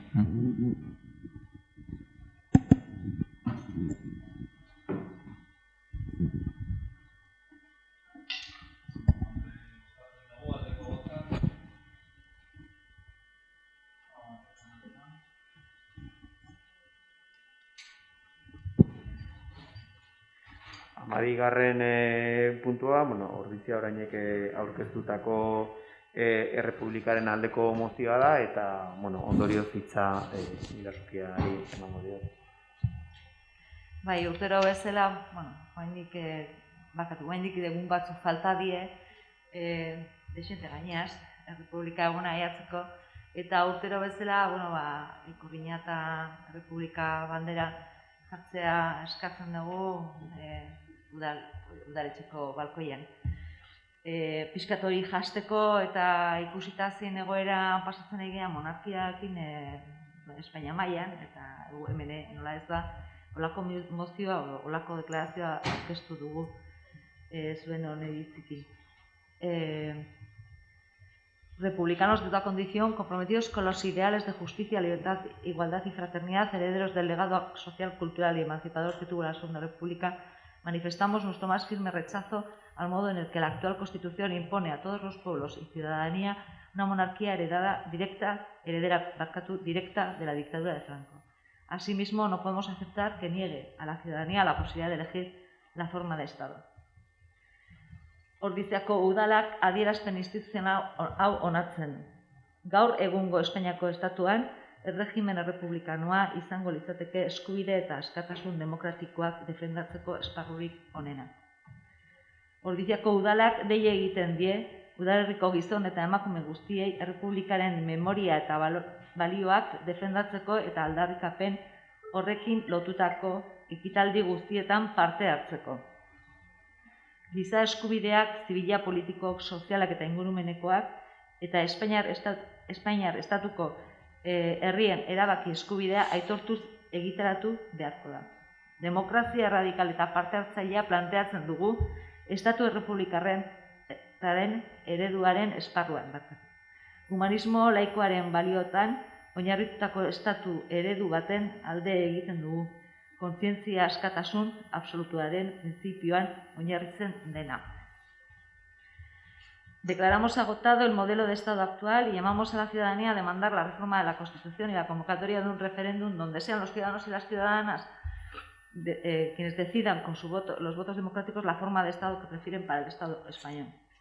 Hacer llegar la presente iniciativa a las Cortes Generales del Gobierno vasco, así como a la Unión Europea y a la comunidad internacional para su reconocimiento y estudio, para que transcurra por los cauces democráticos y para que se hagan eco las instituciones constitucionalmente competentes.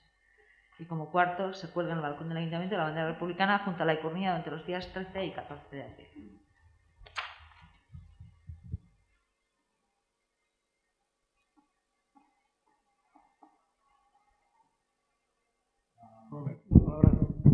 Yo estaba esperando que tuvierais la palabra, por orden un poco. Guk ez daugu zer esateko, erabate ados gaudela proposamen honekin eta noski alde bozkatuko dugu.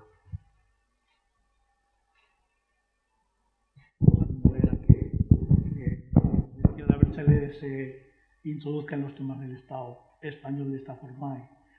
Yo comparto también el tema de la República. No sé si ahora es un tema candente para los españoles, pero ¿no? Visto cómo están las fuerzas políticas, pero bueno, no está mal recordar de vez en cuando que la República es un sistema democrático que hay que poner en valor.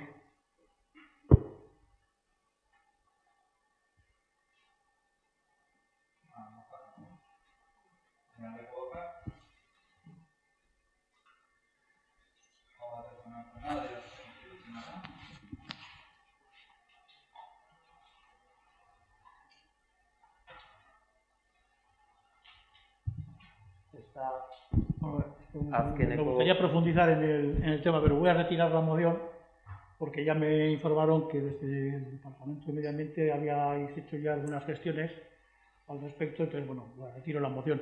Lo que sí me alegra es que esta pequeña actividad de sensibilización pues se mantenga ya como algo permanente un poco en la actividad del Ayuntamiento, ¿no? Han sido muchos años que se han ido presentando año tras año. Yo creo que a partir de ahora se puede considerar como algo estable, digo yo, ¿no? Sí, yo iba a proponer que lo votáramos igual, quiero decir, bueno, o sea, al final es una forma también de darle importancia a lo que creo que la tiene, o sea, nik uste dut importantea dela olako iniziatibatan eta parte hartzea, bai udal bezala eta bai herritarrei luzatzea gonbidapena gurekin batea datorren larun baten, o sea, larun bat hontan, martxoko 27, atxaldeko 8:30 9:30 gure etxetan eta kale argiteria itzaliko duen bezala, gure etxetan ere argiak itzaltzeko, gizai izango ala, zedenak etxenengo geha eta bakigu, zedenak kontsumitzen deu, baino, otarte bat, 10 minutu, sikiera, baino, ea jendeke bai parte hartzen duen. Eta gure esan udaletxetik, gure sare sozialetan jarriko deula, WhatsAppetik bai zabalduko dela mezua, eta hori gonbidapena herritar guztiei. Luzatu ere kandelak piztea eta argia itzaltzea. Ez, da horren ikusten Iñaki ez, aurkeztu... Que siempre me alegra que una moción socialista. Aurkeztu Iñaki, pixkat igual jendeari nik uste merezi duela aurkeztea, bakarrik esan, duela hilabetero izena eman zala ekimenoetan parte hartzeko Ordiziako udalaren aldetik, eta ondo datorrela gogoratzea. Bueno, es un programa de sensibilización que viene ya años ampliando, yo creo que cada vez más los municipios. Ahora no sé, la última vez que miré no sé si había 200 y pico, no sé, como todos los días van cambiando los municipios, pero es bueno que desde, no solamente de las grandes ciudades, sino que desde los pequeños pueblos también, la concienciación sobre el gasto energético, sobre el consumo energético, sobre las emisiones, vaya calando un poco en la sociedad, porque va un poco también en cierta medida en relación con el eje principal ese de cambio de sostenibilidad energética y de lucha por el cambio climático. Yo creo que la sociedad nos tenemos que sensibilizar cada vez más, y en ese sentido es una campaña que ya tiene un recorrido suficientemente largo, ya se ha estabilizado, y creo que como efecto estabilizador o de comunicación de este tipo de temas, es bueno que se contemple un poco, que se aproveche ese día en que todo el mundo prácticamente está con el mismo proyecto, porque tiene mayor proyección, ¿no? En ese sentido, pues el tema de la iluminación, el tema, siempre la gente se pregunta, ¿no? Y cada vez yo creo que es más también los propios vecinos, los propios habitantes, los que, aparte de los edificios públicos, ya utilizan esas horas para hacer el apagón típico, y es una expresión un poco de su conciencia, ¿no? Ya veremos a ver poco a poco pues cómo va moviéndose todo. Es una acción más que yo, ya como he dicho, me alegro de que se estabilice un poco dentro de las campañas de sensibilización que se lleven a cabo desde el Ayuntamiento.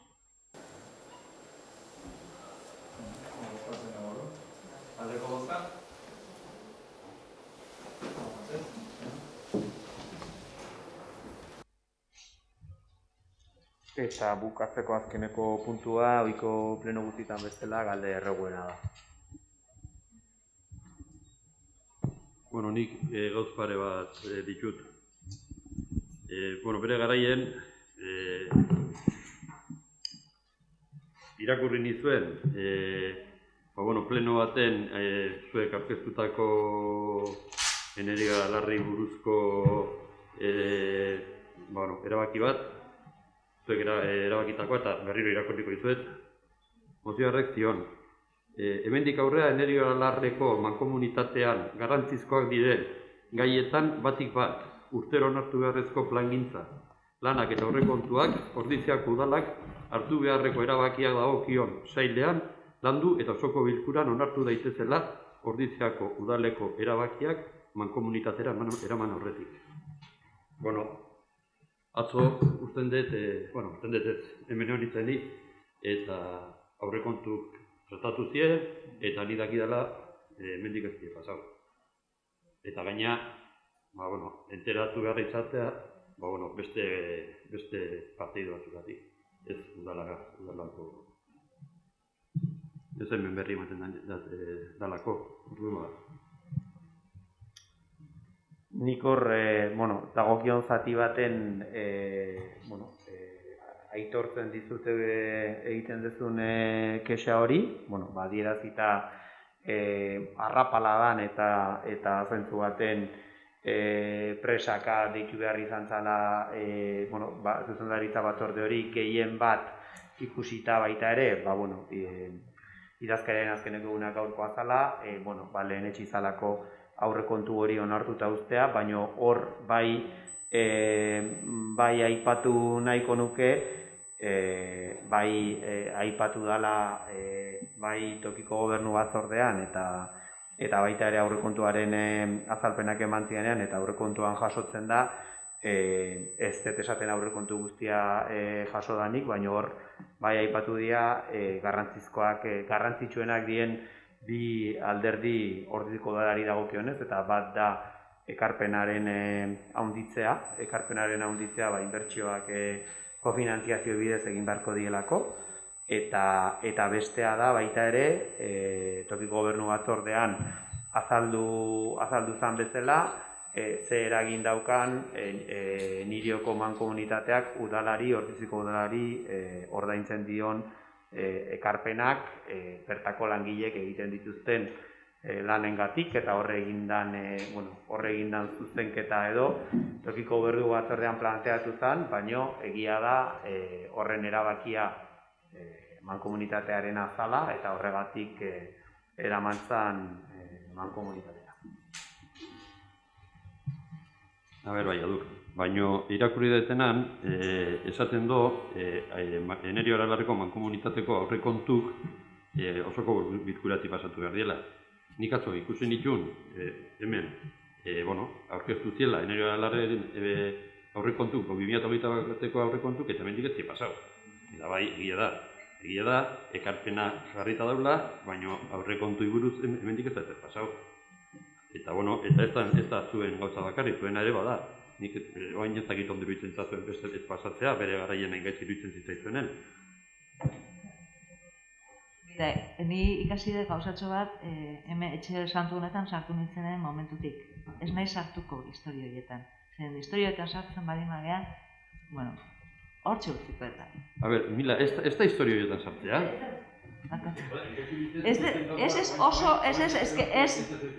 Ez, baina kritika, zuk zer dakizu zer kritika egiten dugu. Ni desde luego lehena ikusten ditunak ez ditut. Zuk ez dituzu entzuten, derroa da. Baina gure kritikak hor dara. Eta die, eta segituko die izaten.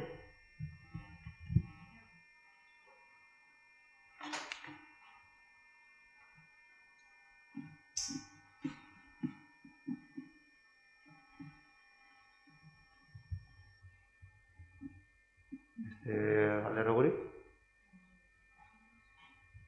Mira du galdera. Bai Milantzako eta bai Inakintzako, ez? Hemen, nahi antimonarkia eta republika eta antimonarkia eta hori da nahi zeiten egia, ez? Eta zuek, benetan, gobernu espainolea juntzinetenen eta bateratuta zeudetela ustenun horrekin lan ingo zenutela eta ez zeuneko 6 monarkiari, hori bakarrik. Hori, benetan, Mila, eta batez ere sozialistengan ez duen asko sinisten, baino zuengan, bai, eta me habéis defraudado. Horse, un comentario en plan, pues eso, sin más.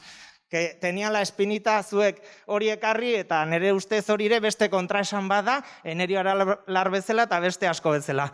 Y ahora yo también no voy a entrar en... Nik uste nola ezaten da? Autoanalizis egin behar dela. Nei Ana Sagasti deitzen diate nere kuadrillan. Ez.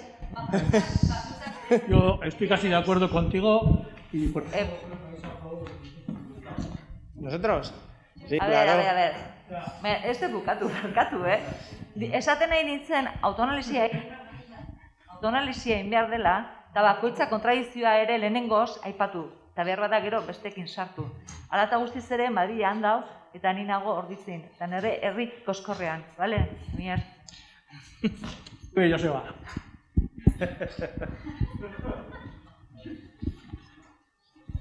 Eskerrik asko denei eta ea bi arte berri ditugun labitik.